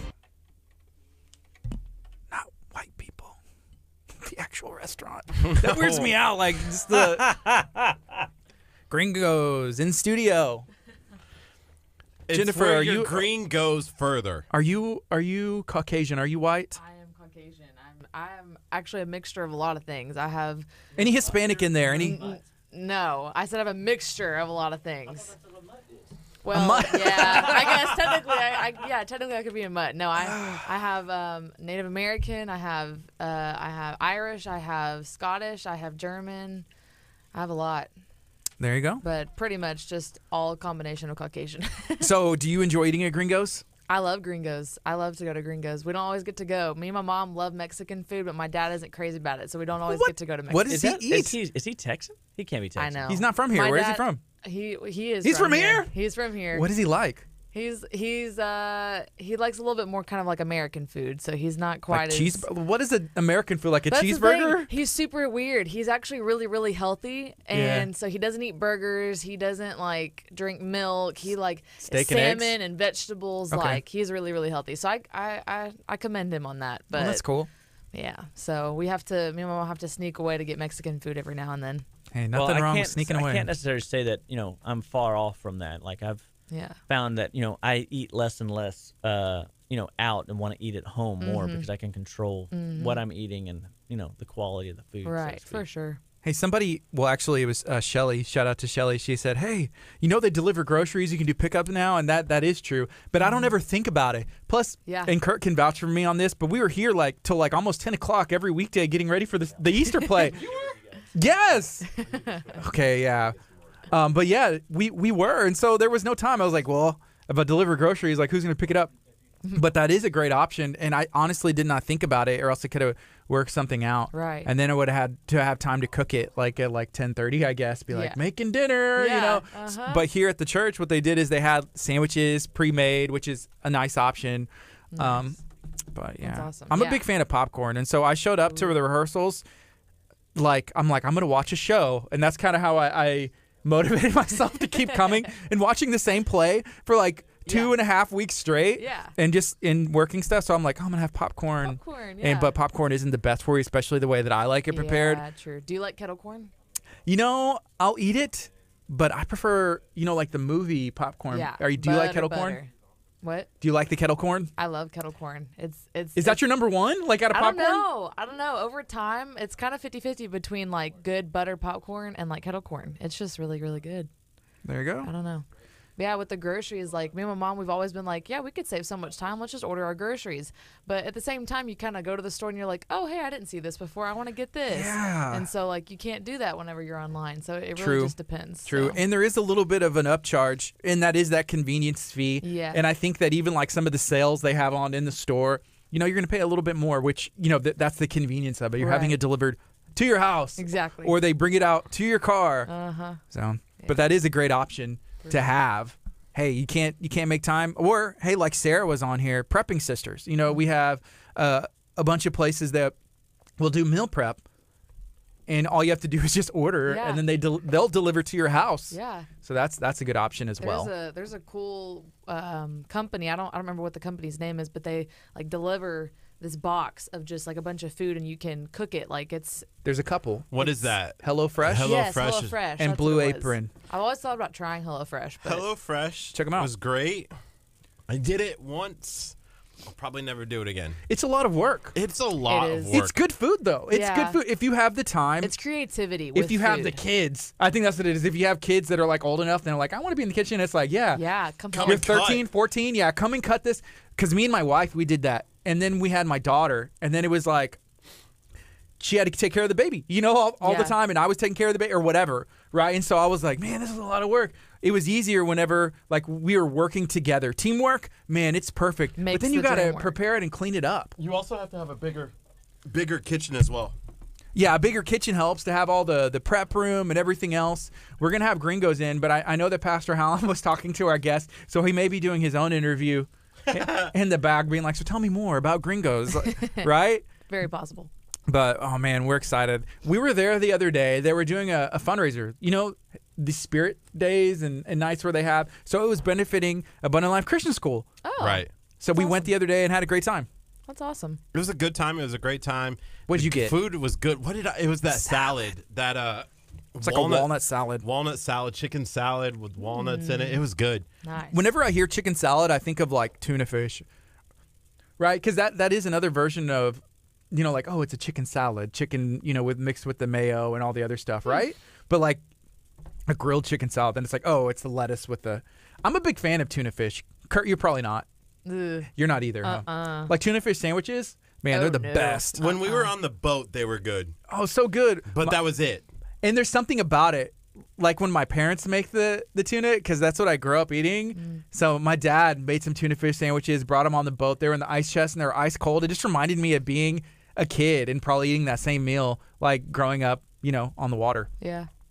There's- I think if people like don't try certain things once they're a kid, then they don't like it as an adult. There's a certain age, yeah. and it's out the window. Like my mom used to always make me like for school and just for snacks, she would get 2 saltine crackers and put peanut butter, and it was a little peanut butter sandwich with saltine crackers, and like all of my friends are like, "Oh, that's so gross." I'm like, "No, it's so good." you like I it? love it. Like still to this day? Oh, to this day, I'll eat it as a snack. Is every it day. different if your mom makes it than when you make it? It's like, Mom, I didn't butter the peanut butter on there as good as you did. Not quite as much. I tend to lather the peanut butter on there because I like a good bit of peanut butter. Oh, yeah. The lather. Oh, Kurt's man. like, say it again. Lather peanut butter. Listen, oh, yeah. we need to have a conversation because do you remember we went last week to Kelly's Country Kitchen? Cooking. Cooking. I don't know why I always add Put some kitchen. respect on Cooking. Kelly's Country name, cooking. son. Kitchen sounds good too. But they didn't have peanut butter again on Sunday. You went back and asked A again. Sunday. Just bring your own, man. Like, is there a peanut butter shortage in may Lamarck be. that we need to For know what, about? like a peanut butter sandwich or just He likes peanut butter on his On the pancakes. I never lather it tried on that. the He pancakes. so if he gets Kelly's has huge pancakes. Yeah. Everything Oh, there is yeah. huge. Everything. And so the pancakes are humongous. What he does is they probably know, like, man, last time we gave this guy peanut butter, like we ran out and he used They our need to supply bring for at the least, rest of like, the 2 8. weeks. oh my gosh. Yeah, but you like put it on the bottom and then you put it on the top. Yeah.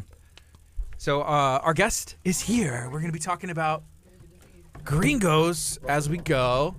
So, all right. Hey, good morning. How are you? Good. Gardy. Gardy, nice to meet you. What's your name? Russell Ibarra. Russell. Yes, sir. You can have a seat there. This is Russell Ibarra from Gringos. Yes, sir. All right. Put these on? Yes, sir. You can put those on. Right now, we're streaming live on our Facebook page. Okay. And here in about 2 minutes, we're going to go on the FM as well. So thank you for making time and hanging out with us today. No, you're welcome. We Glad appreciate you're you. He's got a great story. I have a bunch of stories. I just don't know which one you want to listen to. So let's start from the beginning. Thank you, sir. All right. So, again, thank you so much for coming and joining us today. We were at the location in Texas City the other day for a Spirit Day for Abundant Life Christian School, and y'all do these events where y'all open up the facility. Hey, if you come, y'all give a portion of the proceeds. I think it was like 20%. Yeah, something like that. Either 10, 20, I can't remember. It depends on the event and who's, the number of people they expect. Is it important for y'all to give back to the community like that? It's very important. Yes. Why? Where did that desire come from? Well, the desire, I'm not sure about the desire, but what I first witnessed as a young kid was my parents actually helping the community, whether it was sponsoring Little League Baseball teams, because my dad started El Toro in 1960. And so witnessing that, and then they also helped with a lot of churches. They donated land to a Baptist group in LaPorte that built a church on the land that he donated. They used to do missionary work to Mexico. They would take Bibles in Spanish and vans full of clothes and drop them off into the interior of Mexico in some villages. Wow. So, Man. so that's kind of where it originated, I guess, in terms of seeing the importance of giving back. I'm a big conscious capitalist, if you will. I believe that there has to be meaning and purpose beyond just simply making money, and basically business allows you to elevate humanity through business. And when people see a business support, or when they see a business support the community, it gives them a meaning and purpose on where they spend their dollars, dining out dollars, and I think it's very important for them to know that. Yes, sir. I agree. Right now we have 15 seconds, and we're going to go on the FM, continue, we'll reintroduce you, and keep it going. Okay. So here we go. Let's see. Right now we're listening to some Toby Mac. Hey, if you're watching on Facebook, you have some questions, feel free to ask. Good morning. You're listening to KHEA Radio 99.5 FM. This is Kickstart. I'm Gardy. And I'm Curt. And we have a special guest in studio. We just had Dr. Chapa in talking about everything that it takes to live well, be well, live a nice, healthy life. Right now, we're going to be talking to Gringos about all of the awesome stuff that they have going on in the community. I feel like if you're not having any lunch plans today, it is Taco Tuesday. It is. I feel like Gringos, you can get a taco, right? Yes, you can. Many tacos. So can you introduce yourself and then maybe share, where are all the locations for Gringos? Well, my name is Russell Ibarra. I like to call myself the master enchilada roller, simply because an enchilada is the easiest thing to do, but some people still cannot do one correctly. But we opened our first store a little over 26 years ago in Pearland, in a building that had already been 4 failed concepts. It was originally a steakhouse, and then one of our family Mexican restaurants called El Toro, and then it was a seafood restaurant, and then an Italian restaurant. The only thing it wasn't was a Chinese restaurant. But we went back in mainly because we owned the property. Our family owned the property, and we had an obligation on it of $4,852.10 a month. It's a number that's seared in my brain for eternity because it was so difficult to make at the time that I went in. But going in under those circumstances forced me to have what I call a paradigm shift, in that it was no longer about making money. It was all about producing the very best product that I possibly could and offering it the best value that I could, and let the chips fall where they may. And here we are 26 years later, and we have 18 full-service restaurants and 3 small concepts, counter service. Wow, where are the locations spanned? Is it just Texas? Are there some outside the state? Strictly Texas. We are asked all the time if we're going to go outside the state, but Texas is so large and time is so short, I doubt I'll ever leave the boundaries of the great state of Texas. So, we're mainly just in the Houston surrounding areas, the suburbs. You mentioned your parents in El Toro. That was another Mexican restaurant as well. What is the background whenever it comes to food? Has your family always been in the restaurant or the cooking industry? Not really. My dad, when he first got married, he sold batteries, and he had to go into business for himself because he could not pass a physical. And one of the reasons why he couldn't pass a physical was because when he was in junior high, he had broken his arm playing Little League football, and it never healed correctly. And so if you were to look at him, his right arm was always smaller than his left arm. So I guess at the growth plate, it just didn't grow correctly, or heal correctly. And so he went into business, and the first partner he had in the early 60s decided he didn't want to be in the restaurant business. So he brought on his brother-in-law, my mother's sister's husband, and they took it, they grew it. They were partners till about 1977, 78. And then my uncle went on his own, and my dad hired me straight out of school, and my other siblings. And the 80s were a tough time for us. And that's one of the reasons why around the mid-80s, I launched a company called El Matador Foods, which was our tortilla factory in Baytown that still operates today. And I would go out peddling tortillas to whoever would buy them. And back then, it was mainly just Mexican restaurants. The American concepts didn't really have the quesadillas and nachos and things like that on the menu yet. But so I'd go out and sell, and I ran into some problems, one of them being that because our family also owned Mexican restaurants, they wouldn't buy from me because we were basically the competition as well. So, but I did operate under different El Matador? El Matador. Okay. And of course, El Toro was the restaurants. And but there were some chains that did give me a shot anyway, and one of them was Casa Ole. I sold them all their flour tortillas at one time. And, of course, I would sell off and on to Pablicitos and a few other chains throughout Houston. I think I saw there's a brand new taco shop over in KHEA, and I believe that they went to your facility. How big is that location? Because you can get chips and tortillas and all kinds of stuff there, right? Well, there's 2 plants now. There's one that produces strictly corn-based products, and the other one produces flour tortillas. Is it important to keep those separate? No, it's just they just ran out of room. They had to go expand. They went to a building down the road they picked up for a great price and just grew it in there. Okay, so you have the first location that started to work. Yes. Whenever you get Gringos at that first location, what was the sign like, hey, this is working? Well, that's a great question. When we opened up, we only did $580 the first day, and the second day we did about the same. And I can remember my oldest brother calling me and asking me, "Hey, what did y'all do in sales?" And he was one of the brothers that was dead set against us even trying to reopen this building. And when I told him, he said, "That's it." He said, "Close the place. We did more the first time we were there." And I remember telling him, so long as those $580 worth of guests are happy and pleased, they'll come back. And so the first month we did $27,000. The first year we did $475,000, which again back then and even today is not a lot of money. But This was in the 80s? no, this was 93. 1993. Yeah, Okay. 1993. So 475,000. Now the next year we doubled ourselves. We went to a little over 900, and then the third year was 1.3, and then so it started growing, and you saw it going in the correct direction. Still the first location? Still the first location, and what's interesting is still our number one volume store today. Wow. They'll do probably over $9 million this year. Okay, and is it still in the same building today? No, the building that we originally opened was 5,200 square feet, a little over an acre of land, and we started hodgepodge in this building. We added on to it 6 times before we decided, you know what, we shouldn't do anymore. We need to.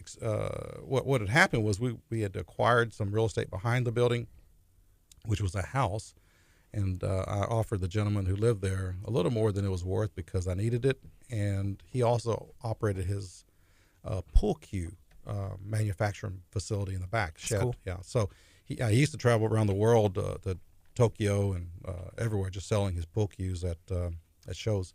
So I offered him, I think it was like $260,000 back in, this would have been 2001. Mm-hmm. And so we expanded. That was another 17,000 square feet. So we threw parking lot there, and then behind that was a vacant lot we acquired. We threw more parking lot there, and so our parking lot was becoming new, but our building was still old. It was built in 1979, 1980, and my architect came out and visited, and I said, "Davis, can a building fit right next door to this building, a new one?" So he brings out his scale and he starts measuring, and he said, "Yeah, I think I can make one fit." So in 2004, we rebuilt the building. And since then, we've actually acquired more lots, a couple more lots, and bulldozed those houses and made a parking lot out of it. So it's just continue. And we want to go back actually and remodel that store a little bit because it's now been since '04. So how many total do you have? There are 14 Gringos and 4 Chimichangas. So 1993, the original location. How many years go by before you say, "Hey, let's duplicate this. I think we can start another one"? Well, how many years before after the first one? Yes, sir. Well, it was shortly after, when I saw that, we built the second one in '96. So, we obviously had very limited resources to open the second store. And is there a cough button? I got you. Right now we're talking to Russell Ibarra from Gringos, and we were at the Texas City location the other day. We were with Pastor Walter Hallam, and we just started talking to the waitress, and we had a great time. There was a spirit night that y'all do for some of the local nonprofits and some places in the community, and we said, "Hey, man, we would love to talk to some of the ownership, some of the management, the people that are running this business that's been doing so much in the community for so long." For me, Gringos I'm not from Texas. I'm originally from up north, and I lived in a state, Vermont, where Mexican food doesn't exist. Like, even Tex-Mex doesn't exist. Like, it just doesn't exist. What No about Taco Bell? Vermont Mex? There's Taco. I don't count Taco Bell as the same thing. But I moved down here, and Gringos was the first place that I had, and I was blown away. I'm like, oh my gosh, this is amazing food. Like, I love it. And I've started to change and try in different parts of the menu. I had the chicken salad with the walnuts on it. That's my favorite. When you go to Gringos yourself, what are you getting? Is there one item on that menu that's like, this is mine? I just love a good cheese enchilada and a beef fajita taco. With the guacamole and the pico de gallo and the sour cream and the refried beans and rice, and I'm a happy camper. Do you walk out with the free ice cream cone as well? Rarely, but I have. Yes, of course. We may have had somebody on the stream admit, and is this something that y'all have to deal with often? And again, we're talking about Gringos, and that's one of the awesome things y'all do. Like, hey, ice cream. Do people ever just come in and get the ice cream and they're like, "Oh, okay," and then they just like walk out? Well, yeah, we have. As a matter of fact, my general manager at the time, John Fernandez, who's now my senior VP of operations, back in the early 2000s, he would be in the foyer, and he would notice these 2 little kids come in off their bikes. Young Curt. and they would walk around and get an ice cream cone, and they would try to sneak it out. Yeah. And I was there one day, and I think I remember seeing them do this, and I told John, next time they come in, tell them it's okay. They can just come in and have a cone anytime they like. And several years later, he was at the restaurant, and this lady called him over to the table. And she says, "Hey, John, do you remember that little kid that used to come in here and steal ice cream cones? That was me." And she was now bringing her kids to the restaurant to eat Tex-Mex. So, Is it still okay? Is that still something if kids want to come in and maybe get a cone? Yeah, that's not a problem. Yeah, so Kurt, you I can think you're breathe okay. a sigh of I relief. can breathe a sigh of relief too. Okay, I want to know about the name. Deciding the name. Y'all had yeah. El Toro, El Matador. It kind of had a theme. And then out of nowhere, how did you come on Gringos? Well, great question. A lot of great questions here. Well, when I was selling tortillas, one of the restaurants I used to call on was a restaurant on Main Street in Houston called Dos Gringos.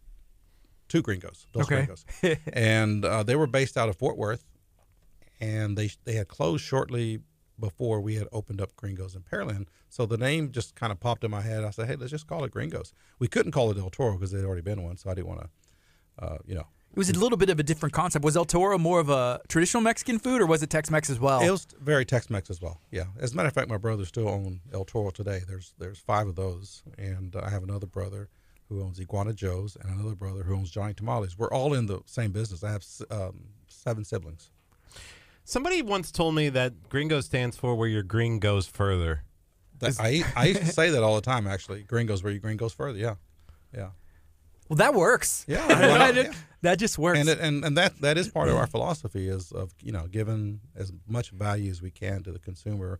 We kind of have a motto where we try to offer a certain we try to run our cost of goods at a certain percentage because we feel that's where we can offer the greatest value and quality. And if we do the volume, we can be profitable, and our labor can be productive. So I need to figure this out. Maybe you can help me. But what is it about your family growing up and everything that y'all went through and experienced that allowed y'all to have these successful restaurants, businesses, become entrepreneurs, and pretty much control the Mexican industry right here, like in Texas? Like, what happened? What I was wouldn't it? go that far, but I will say that everything that we are today is because really of many of the past failures that we had. We kind of learned a lot through the failures. And then you learn and you just kind of pick yourself up and try it again? Yeah. I mean, one example is the importance of consistency, because when I was running El Matador, I would work very hard to pick up these accounts, and then I would end up losing them because my product wasn't consistent. So if there's one thing that I took away from that lesson was make sure no matter what we serve at Gringos, no matter what we serve, that we have systems in place that ensure the consistency of the product, because without it, you're only as good as your last meal in this business, and people remember what they had, and that's what they want when they come back in the next time. About how many people do y'all employ throughout the restaurants? Altogether, about 2,500. Yeah. That's a lot. I remember, growing up, I'm just thinking about all the friends and people that I've known, whether they're a hostess, a host, kitchen, management. There's a lot of people that have been able to, they have you to thank. They were able to feed their families, pay their bills, and working at Gringos. Yep. Yeah. We have a lot of high-paying jobs within the company. We have our corporate office in LaPorte. I have a full-time general counsel. I have a full-time CFO. My son joined me. He joined me about 4 years ago, and he's a Yale graduate architect. Wow. And also a Wharton MBA. So, I have a great team working for me, and I compensate them very well because I want to enjoy life and not have all the stress that comes with it if you try to handle everything on your own. Can you name every one of your employees? 2,500 employees. By name? Start by A. Well, I can tell you Jose works for me. Juan, I can tell you which one, but Juan. I wish I knew them all. I really do think of them often. We've done a lot for our team members. Our third core value, reinvesting in our team members and local community, is the cornerstone of who we are and what we are. It defines us. We actually, how many companies do you know would buy a $100,000 prosthetic leg for a person that works in the to-go department at their restaurant in Texas City? Wow, I've never heard any business do that. Ever. We've done a lot of unprecedented things, and it goes back to what I feel the most important quality you could have in business or in life in general is the golden rule, operating everything you do from the golden rule point of view. And that's just not the actions that you act toward others. It's how you think toward others. Wow. And I really try to put myself in their shoes. Okay. We're talking to Russell Ibarra from Gringos. We're talking about all the restaurants, also from Jimmy Changa's. When did Jimmy Changa's come along? My kids, they call it the monkey restaurant. And it just draws them in like a magnet. We're driving down 45 and they're like, ooh, ooh, like before they could even talk. And then they're like, I want to go there. It's a strategy. First words. Yeah. No, we with the Gringos, we have to operate. If we open a new Gringos, we have to keep them at least, let's say, 10 miles apart from one another. And but the negative about that is if we have a really busy location, of course, that opens up to potential competition coming in. But over the years, I've been putting a list of items that I wanted to add to our menu at Gringos, but our menu has gotten so broad that it really makes it hard to execute at the store level if you're really, really busy. So I said, you know what, let's maybe open up another restaurant and let's give them these items and make it unique to them. And there are a few of them that Jimmy's has that Gringos doesn't, and vice versa. But as far as the logo, the monkey logo, where that came from was, you ever heard of a gas station called Buc-ee's? Mm-hmm. Oh, yeah, I think so. It's Where? that, They're little, pretty it's that good. little place down the ways, with a few pumps. And they're about to add a few more pumps. Mm-hmm. But, I really liked how they branded that gas station with a caricature or cartoon logo. And so I wanted that with the monkey. And, of course, Jimmy Changa's is kind of a play on words from chimichanga. And that's how it came about. So, Curt, do you know what a chimichanga is? Yeah. It's almost like a burrito. Yeah. it's a deep fried burrito, It's basically. a deep fried burrito. That's what That's I usually good. get when I go to a Mexican restaurant is a chimichanga. Curt, whenever you go to a Mexican restaurant, there is one thing that you have to have. You're going to do this on the There's day that I one started this thing diet? you Are you have really to going to do have. this on my... Maybe you started your diet on the wrong Tuesday, as it is Taco Tuesday. Can you share diet what can it start is tomorrow. about restaurants, especially Mexican, Tex-Mex draws you So in? when I go to a Mexican restaurant, I always say I want a burrito con queso, con queso, con queso, con queso. I love cheese. Cheese is like the best, and cheese is really good at Gringos too. It's funny because have you all heard that clip from Jeff Gaffigan about what is Mexican food? What's an enchilada? What's basically tortilla, meat, cheese. Yeah, that's it. And what is a taco? Well, it's basically a tortilla, meat, and cheese and vegetables. And anyway, he just goes on describing each item of a Mexican restaurant as being the same thing, just reinvented in a different way. And really, if you think about it, even a tortilla flat, soft is a tortilla. If you fry it, it's a chalupa. If you roll it, it's an enchilada. If it's soft still. If you roll it and fry it, it's a flauta. If you let's see, what else do you do? If you fold it, it's a taco. And so, it's just all these different Quesadilla? shapes. It's the same ingredients. Yeah, it's like pastas. All the different shaped pastas, they have different names, but kind of the same. So we have this group. It's called a Talk of Taco, where it's kind of like the talk of like League City or Talk of Alvin, where people can like talk about stuff on Facebook, right? But ours is only tacos. And so you can post your taco pictures, you can post your taco memes, and it stems because we love tacos here at the studio. It's a little bit. And Yeah, I see that. so we have this thing that says NTR, which is not taco related, and it's kind of become this thing where people like say NTR and like comment. And Disclaimer. It's a disclaimer. It's an like enchilada. a picture of burrito or an enchilada. Yeah. I'm like, it's still a taco. It's okay. You don't have to put NTR. But, Yeah. we launched a new off-menu item called street tacos, and they have been a huge hit. And I highly recommend if anyone out there hasn't tried them yet, to go try them. If you do not like them, you email me and I'll refund your money. But they are really good, and we serve it with the side of street corn, elote street corn, and it's delicious. What's the difference for your street tacos compared to like y'all's normal menu tacos? Well, the beef. Well, it's three different tacos. One is pork, one is ribeye, and the other is chicken. And they're just on, soft corn tortillas. But we dress them differently, and they're all delicious. Boom. And the elote. The elote is really good. Yeah, we worked on that one, and we actually take real corn, fresh corn, and we boil it, and then we grill it.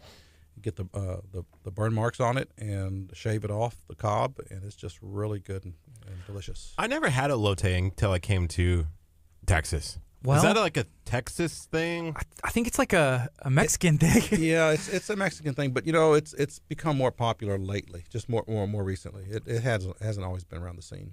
Well, I remember being a kid. I grew up in Angleton, 2004, and I remember going to Walmart as a kid, and there was like the elote man like outside Right. a Walmart, and growing up, I guess there's a pretty decent Hispanic, presence and culture, and so I would get corn roasted, and then I got it in a cup. Yep. So I think you being from Nebraska, then moving to Vermont, there may be a Hispanic population over there, but I don't know. I think there's more down here, and that's probably why. I prefer it shaved off the cob because it's just so hard. It's much easier to eat in a cup. Yeah. Dressed up. And then you can add the ingredients, Right. whatever you want in there. What are you putting in yours? We have a special ingredient that I'm not allowed to disclose. Oh, okay. Go try it. It's sometime. fair. Right now it's 10:28. This is KHEAradio.com. 99.5 FM is Kickstart. We're going to be on till 11. We're talking to Russell Ibarra from Gringos, owning some Jimmy Chungas as well. Is there any ideas for maybe another concept that's in the works, or have you thought about having time to do something else? Well, we are actually launching a new concept on Cinco de Mayo. We partnered with a gentleman who owns Greenway Coffee, David, and it's called Tropicali. And it's a coffee shop, an all-day cafe-like, at the intersection of Bissonnet and Shepherd, in a property that we just recently developed. My son was involved in that. And so today at 4 p.m., we're doing a tasting of some of the menu items they're going to launch, but it's going to offer a full bar and breakfast and coffee, of course. And so we'll see how it goes. So it's a coffee shop? It's a coffee shop, yes, but there's a trend out of California called these all-day cafes. Mm-hmm. And it's a vehicle that allows you to have traffic constantly throughout the day, as opposed to just morning or just evening or just lunch. And with the cost of real estate and the cost of rent, in a lot of these areas like Interloop Houston, you have to maximize your full potential of those developments. So that's what we're doing, and hopefully it'll be a hit. But like anything, time will tell. Awesome. Hey, I'm just noticed that Alan Hutchins tuned in, and he said, "What's up, Gardy and Curt? A&A loves Gringos up, Mexican Kitchen. We take lots of customers there. Tacos." And we appreciate it very, very much. Alan's the man. A&A Machine and Fabrication. We do this thing called Shine on the Mark, where we go and feature local businesses, including some restaurants and just businesses that are doing really cool things. And it's a great spotlight that we love to do. Yes. Hey, I do have to ask, because one of the things at KHEA Radio that we love to do is we love giving things away. So Yes. we right now currently have a cruise giveaway that we're doing. It's our featured video on our Facebook page. I think we're announcing the winners of Escape KEMA giveaway that we're doing, but we're giving away a cruise, which is a free trip to a lucky winner on May 31st. And so all they have to do is like, share, comment on the video, and they have a chance to win. But I noticed, because when you drive by Gringos, there's a big sign outside that says that you guys are also doing a giveaway. Can you talk a little bit about what you guys are doing? Yeah, so we're giving away 3, I believe, trips to Cancun, Mexico. What? That's awesome. All you have to do is register. No purchase necessary. So, we're doing that. And we just got back from it, actually. We took about 30 of our assistant managers and their spouses to Cancun. And it was a workshop, of course. And so we... Are y'all hiring for assistant managers? we're always, Gardy's like us. it's funny you say that. I was, this past Easter, I went to a restaurant in Houston. I won't mention the name, but it's a very popular Mexican restaurant chain. And I walk in, and the managers there said, "Hey, are y'all very busy on Easter?" I said, "Well, as a matter of fact, we're closed on Easter." I said, "I want to be off, and I know our team members and employees want to be off." So anyway, they both looked at each other and said, "Are you hiring?" Hey, I saw the same thing with HEB. Like, I drove by, I was trying to pick up some medicine for my son, and that's really big. That shows, like, I guess, like a value that y'all have in the time and respect to your employees. We close 5 days a year, and I believe all 5 days are very important. We close New Year's Day because I don't think anyone's going to show up to work on New Year's Day, so we close that day. And, of course, we close Easter, 4th of July, Thanksgiving, and Christmas. And I think those are very important family days that everyone should spend. Those are money days. For some, they are, yeah. So, but you would rather have family. Money's not everything, and I think when you focus strictly on money, you lose sight really quickly. I thought Curt was about to argue with that. Money is everything. No, Like, I just wanted I thought that was a good response. One of the things that Pastor Hallam had talked to us a little bit about, I don't know if he had conversations with you before in the past, but he said that you guys are a very big Christian organization as well. Can you talk a little about why that's important as well? Well, we don't necessarily wear it on our sleeve, but yeah, we do have high values, high moral values, and we try to maintain a very positive work environment that allows for people to grow and nurture and feel safe, and just be able to worship however they like. I mean, we just again, we don't wear it on our sleeve, but we kind of try to wear it through our actions, if that makes any sense. Yeah. we Speaks louder. It does. It does. At the end of the day, you can say all you want, but they're going to look at what you do more than what you say. So that's what we try to do, and we do it every day. And again, I use that example about the prosthetic leg. Just recently, we held a fundraiser for our Pearland locations, all three, where we donated 100% of our sales from one day to help a veteran build a house as Homes for Heroes program. And so we're also big supporters of Camp Hope, which is the PTSD Foundation of America, where veterans who need help, there's help there free of charge, 877-717-PTSD. And it's very important that we help our veterans. It's amazing. We lose 22 a day and to suicide, and we just got to stop that trend. It's 10:33. This is KHEA Radio, 99.5 FM. We're speaking to Russell Ibarra from Gringos, Jimmy Changa's. There's a couple locations that we frequent as well. I do enjoy the fajitas, and I think there's even something called, is it like the Diablo shrimp or something where it's like shrimp and it has jalapenos? Yes. It's so good. And we do these things where we'll go on swings, like cleanses, like, you can only eat certain things. And we have found that your restaurants are a couple things where we can just adjust the menu and still eat with our diet. We're very flexible. We can accommodate any request. All right. Curt, because you're starting one now, but I'm waiting until tomorrow now. He's gonna do this. He's gonna do the seafood diet. Everything he sees, he eats. Usually that is the case. hey, you mentioned how I think your son, you said that he has his MBA, went to Yale as well, and now he's back here working with you. How important is family? Families is everything. I think if you don't have a great family relationship, I mean, what is life after that? Really. It's very important that I maintain a great relationship with both my sons, and and I have 3 grandsons now, or 2 grandsons and a granddaughter, and so they're a lot of fun. And so you start looking. I mean, I'm 57. I'll be 58 in August, and you start looking at your future and you start looking at the end just a little differently. You see the light at the end of the tunnel. It may be small, but you still see it. Yeah. And so you just start looking at things a little differently. And I want to leave a legacy for my grandchildren so they can remember me in a positive way, because obviously nothing means anything to them right now. But one day, I'm sure they would maybe have a little interest in reading what I talked about or what I did, and I know I would with mine. So maybe working with the business, helping run it as well. Of course, yes. That'd be cool. Yeah. Of course. You mentioned that your siblings, speaking of family, your siblings own other restaurants in the area as well. Is there any sibling rivalry, or do y'all just kind of like, hey, work together, or it's friendly competition? It's friendly fire. It's it's friendly competition. We what is it? What is it? Proverbs 27:17? As iron sharpens iron, so one man strengthens another. So we kind of feed off one another in a way to where if they get better at something, we want to get better Step the at game it. up. Yeah, that's all it does. It forces you to get better. That's why I love competition. I'm sure you've heard of Mr. MLK's speech that he gave way back in the day. It was they refer to it as a street sweeper speech, but really it was, what is your life's blueprint?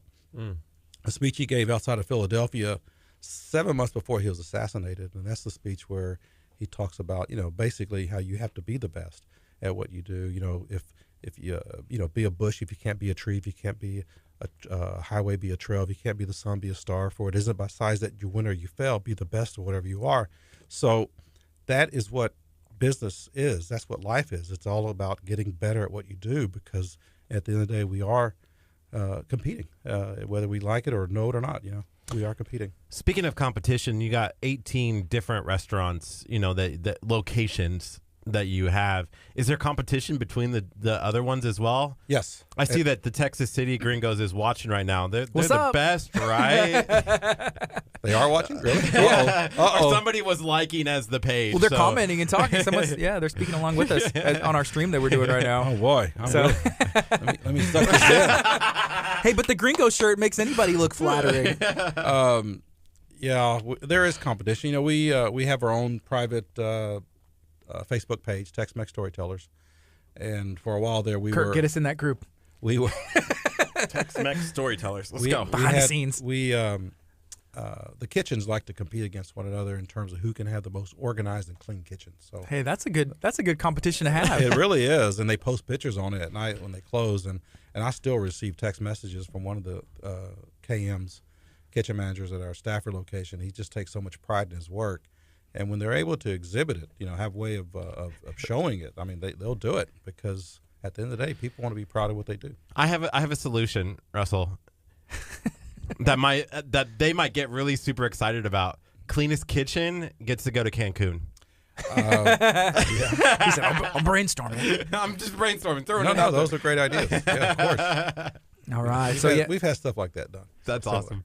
awesome. It's 1038. It's KHEA Radio 99.5 FM. Feel free to share this video out. If you have any questions, let us know. Also, hey, maybe you're going to go to Gringos for lunch today. I saw Kim, who's watching along with us, said she had the street tacos last night. Maybe let us know what your favorite menu item is whenever you go. That's a good one. What is your favorite menu item, Gardy? I'm a big fan of cheese enchiladas. I'm also a big fan of fajitas. So it's always like a toss-up. So we're brothers on Mexican food. I believe so. I believe so. Because, man, they're so good. For me, the cheese enchiladas, I can never get enough cheese. Like, I'm just like, hey, can you go get some more cheese and drizzle it on there? Ask and you shall receive. I know. And they're like, is this enough? I'm like, Hey, more. What was your friend who waited on us the other day when we were there? Tabitha. Tabitha. Yes. Yeah, and she did a great job. She did fantastic. The wait staff is always very super friendly. It's been awesome. Good. Mm-hmm. Well, Robert Gonzalez is our general manager there, and he does a fantastic job with his team. How do you build and find the staff, the management teams? Is it in finding that selection? Is it difficult to find good help?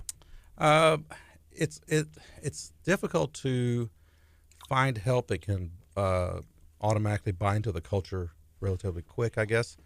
We try to promote and hire from within. It's great if you're the best GM you'll ever have is one that's also been a server and been a bartender and lead trainer and what have you, because they understand when they manage and they tell staff, hey, do this, or this is the way you do stuff. They believe them. It holds water. So it's just important to put people in leadership that have been there and done that.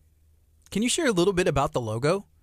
Was that the logo from day one? No. The very first logo we had actually was drawn by one of our servers, which was a friend of my brother's that helped open the first store in Pearland in 1993, Micah Christian. And so he was an artist, and he just drew it, and we still have it around. As a matter of fact, I believe it's on the back of Texas City right now, that logo. It's in neon right now. Mm-hmm. But it was very hard to put on printed material, shirts and stuff, because of the shape of it, so we had to reconfigure it. And the Vegas logo basically came from, I blame my architect that did the Gringos in '96.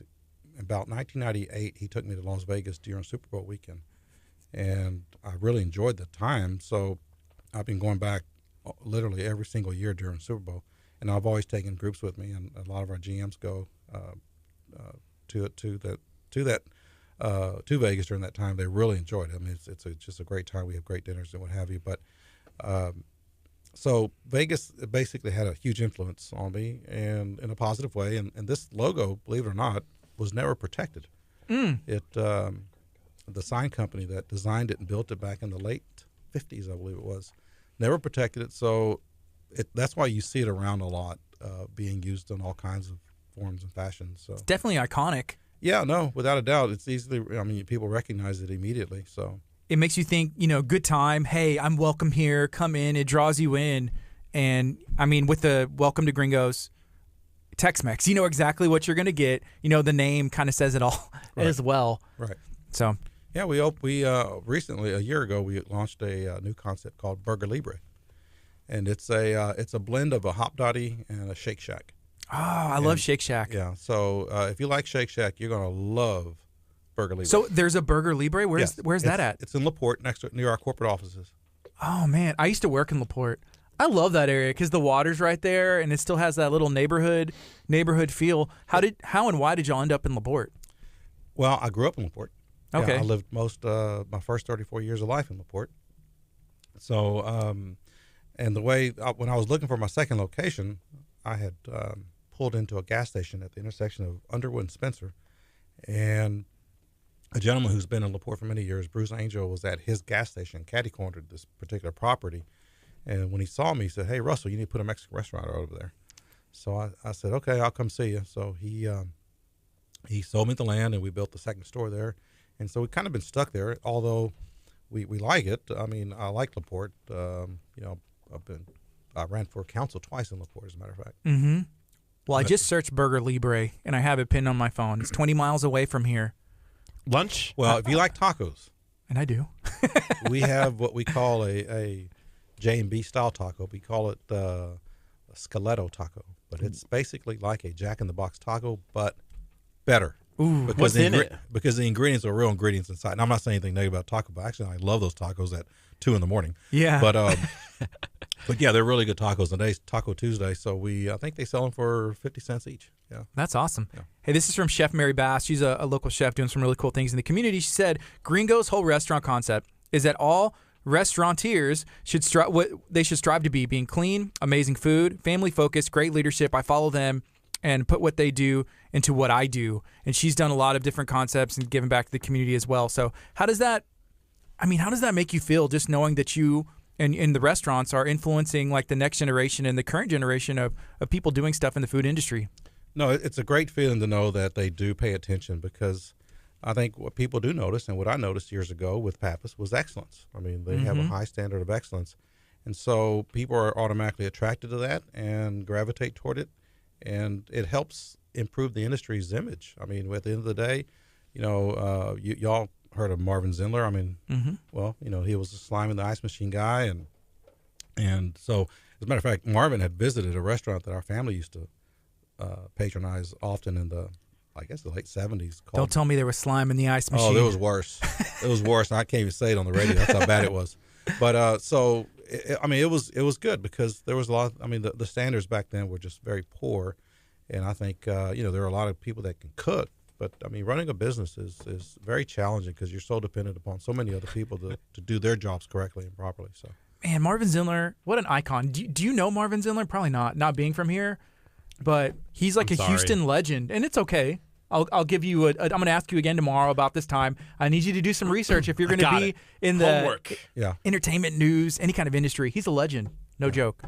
He did health inspections, and that was his thing. Slime in the ice machine. yes, he was also known for something else. I won't say the entire name of it, but it was the greatest little blank in Texas. Yes. But anyway, so they made a whole Broadway play out of it, and a movie out of it. The greatest little Curt in Texas. Yeah. That's it's 10:45. This is KHEA Radio. We're talking about Gringos, Jimmy Changas, and apparently Burger Libre. My wife texted me. Actually, she's like, "Hey, are we going to Burger Libre for lunch today?" And I said, "We're Gringos." She said, "I love Gringos," and a lot of people do as well. So we're seeing some comments, even some menu items. People saying like pollo con queso, pollo morisco. It looks like there's a lot of people who have been enjoying the restaurant. The only word you need to know is morisco. Okay. Just do anything Morisco and you're good. Yeah, So, Angie said beef. beef. but- Yes, beef Morisco is very popular and very delicious. What does the morisco mean? Is that just like a style or a sauce? It's a white wine seafood sauce that we prepare. It's very good. Very, very good.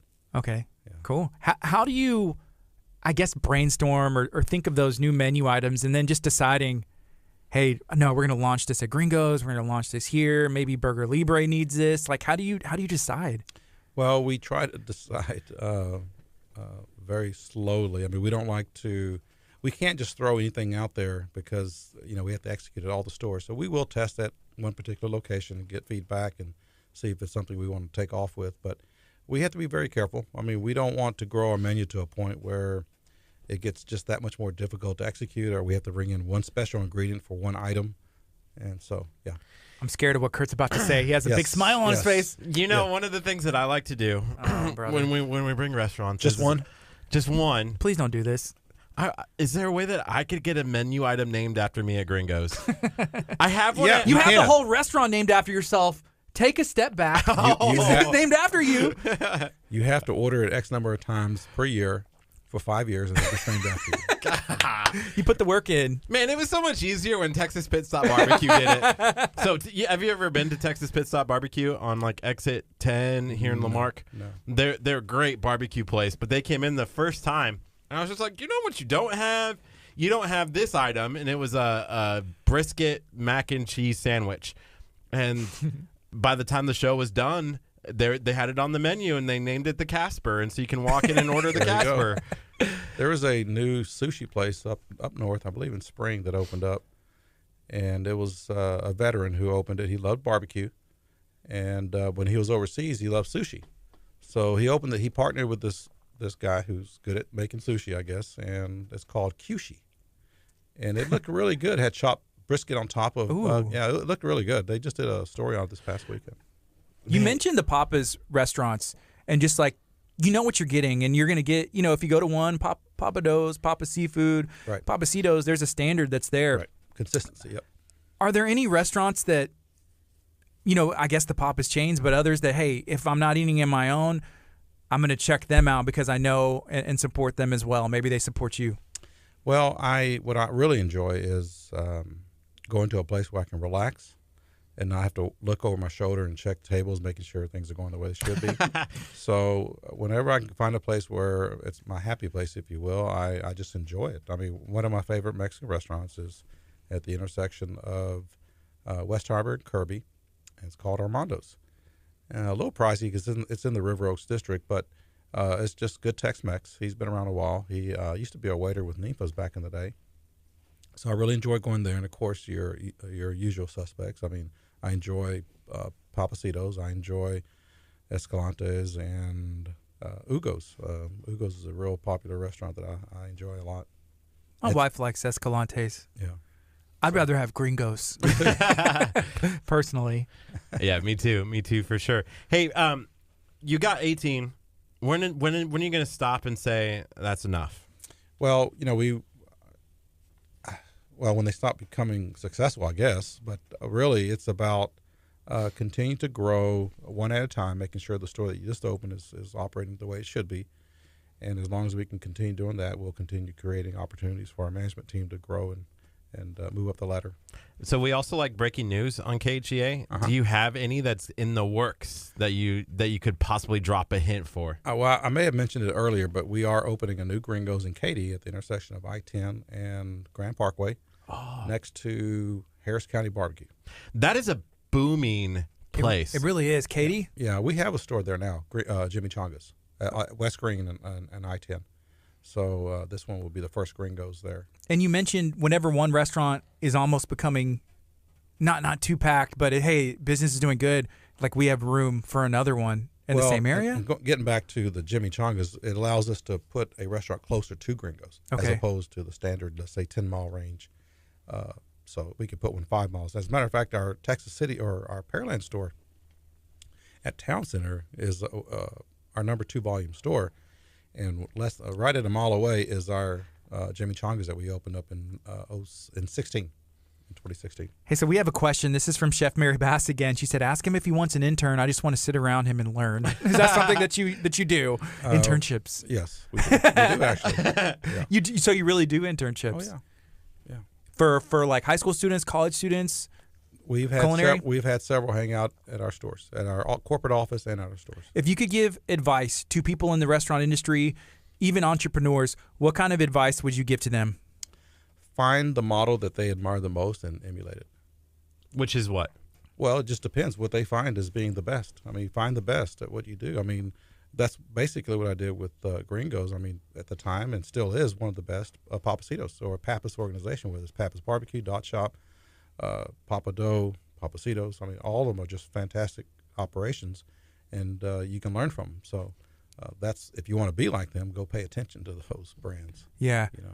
That's what I would recommend. As growth happens, is it difficult to stay true to those original beliefs? Yes, actually, Mm-hmm. and more so because that's how you were able to grow in the first place. Wow. Definitely. Yeah, we have 5 core values. So, and I know you're about to ask me them, right? What are they? He's like, Developing guest relationships one meal at a time, fostering honesty and respect amongst our team members, reinvesting our team members in the local community, developing a relationship of trust with our vendors because they provide us what we need and keep us supplied, and then number 5, never being satisfied. All right. never being satisfied. I never love being that. Never being satisfied. I feel like that's for us at KHEA Radio as well. We have intern Jennifer taking notes over here. Yeah. You got all these down? Yeah. Yeah, we're never satisfied. We want to keep growing and keep building and developing and meeting people like you every single day. It's just awesome. It's a cool mentality to take, to just never stop and always remembering your roots. How do you stay hungry for that? I guess when I get up in the morning, my primary focus is really, and this may sound terrible, but it's not about making money. It really is about how can I improve someone else's life. So, and we do it all the time. I mean, there's so much need in the world, and it's our ministry in a way. I mean, we don't have a church or a steeple above our buildings, but we are a ministry of sorts because we have helped so many people and continue to do so. My full-time general counsel, for example, right now is helping a lot of our team members who have immigration status issues that he's trying to help them resolve, and he does it pro bono. And so anything we can do to help the people that make us successful, we'll continue to do it each and every day. That's amazing. That is. How can people find out more information about Gringos? Obviously, there's 18 stores. How can they find the closest one, and how can they connect with you and maybe learn more, or even enter to win that giveaway that you guys are doing? Cancun. I'm contacted almost on a daily basis on different platforms, whether it's Twitter, Instagram, Facebook, or Messenger, and it's gotten to a point where I have to direct them to our website, gringostexmex.com or freshmexfund.com, and find out anything they need there. And we have a full-time community relations coordinator, Lindy Vineyard, who her number one only job really is giving stuff away. That's all she does. And we get requests all the time. We need her email. We need her. You know how many people, like, look at our stack over there. Those are all you have to do is email her a picture of your children, and she'll send them goodies. Okay, I have kids, Kurt. You're disqualified. And your kids will be able to take you out and have dinner on them. Oh, that's cool. Yeah. Very cool. We love giving back. I love this. Gringo's Mexican Kitchen just posted here on the stream. It said, our purpose, enriching lives one taco at a time by serving the highest quality Tex-Mex at the lowest price possible. I love that. That should be like our motto. Can we steal that? Taco group? Taco. Can we steal that for Borrow. our purpose? Yeah. Please do. Enriching lives one taco picture at a time. Just like change the wording. Yeah. Yes. So we have about 4 minutes left. We're talking to Mr. Russell Ibarra from Gringos, Jimmy Changas, a bunch of different concepts lunchbox or industries out. They're all coming. I can't leave this room without mentioning the lunchbox. What's the lunchbox? It's another concept we launched 3 years ago. That is basically soup, salads, and sandwiches, but all clean in terms of no nitrates, no high fructose corn syrup, no preservatives, no MSG, nothing. It's all clean food, but it's all delicious. All the soups are made in-house. We have 5 different soups. And it's a very popular restaurant there in LaPorte, the intersection of Spencer and Underwood, near our corporate offices, because we own the building that's in. And I actually wanted somewhere else to go have lunch every day, so I said, let's build a lunchbox. I enjoy it. I had it yesterday, and I'll probably have it a little later once I head back to the office. How do you manage all of these different concepts in restaurants? You just put the right people in place and empower them and get out of the way. We had the opportunity to interview Mickey Gilley yesterday, and one thing that he told us, we asked him for advice for any musicians, anybody coming up. He said, don't try and be anybody else. He said when he started his career with Jerry Lee Lewis, his cousin, Right. growing up with him, he did that. And he said, no, you got to be yourself because you can be the best you that you can be and nobody Right. else can be you. Right. And talking to you about the advice and, hey, staying true, it all just rings the same. Right. So right. There are no secrets. There are no secrets. Yeah, we appreciate, you taking the time to hang out with us and just talk about everything that's going on. This has been amazing. I enjoyed it. It's been fun. Yeah.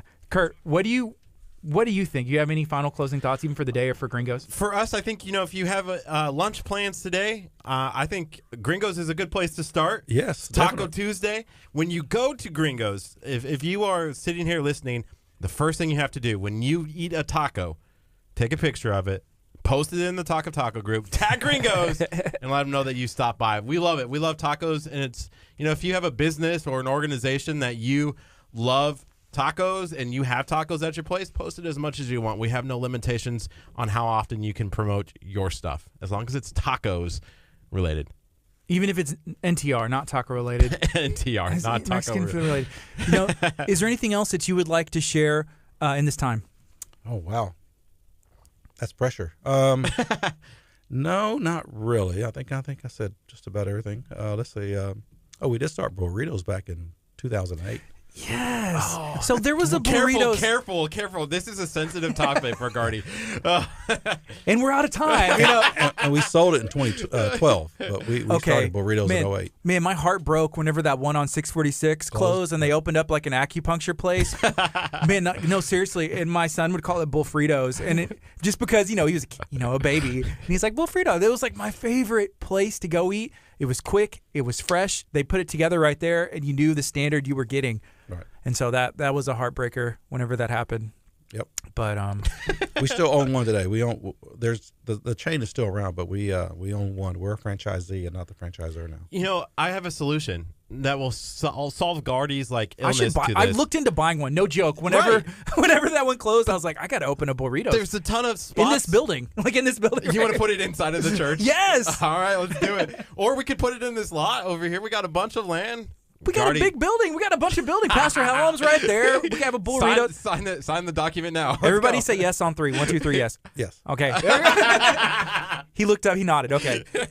So, again, thank you so much for taking the time and joining us today. We appreciate you. Oh, thank you for having me.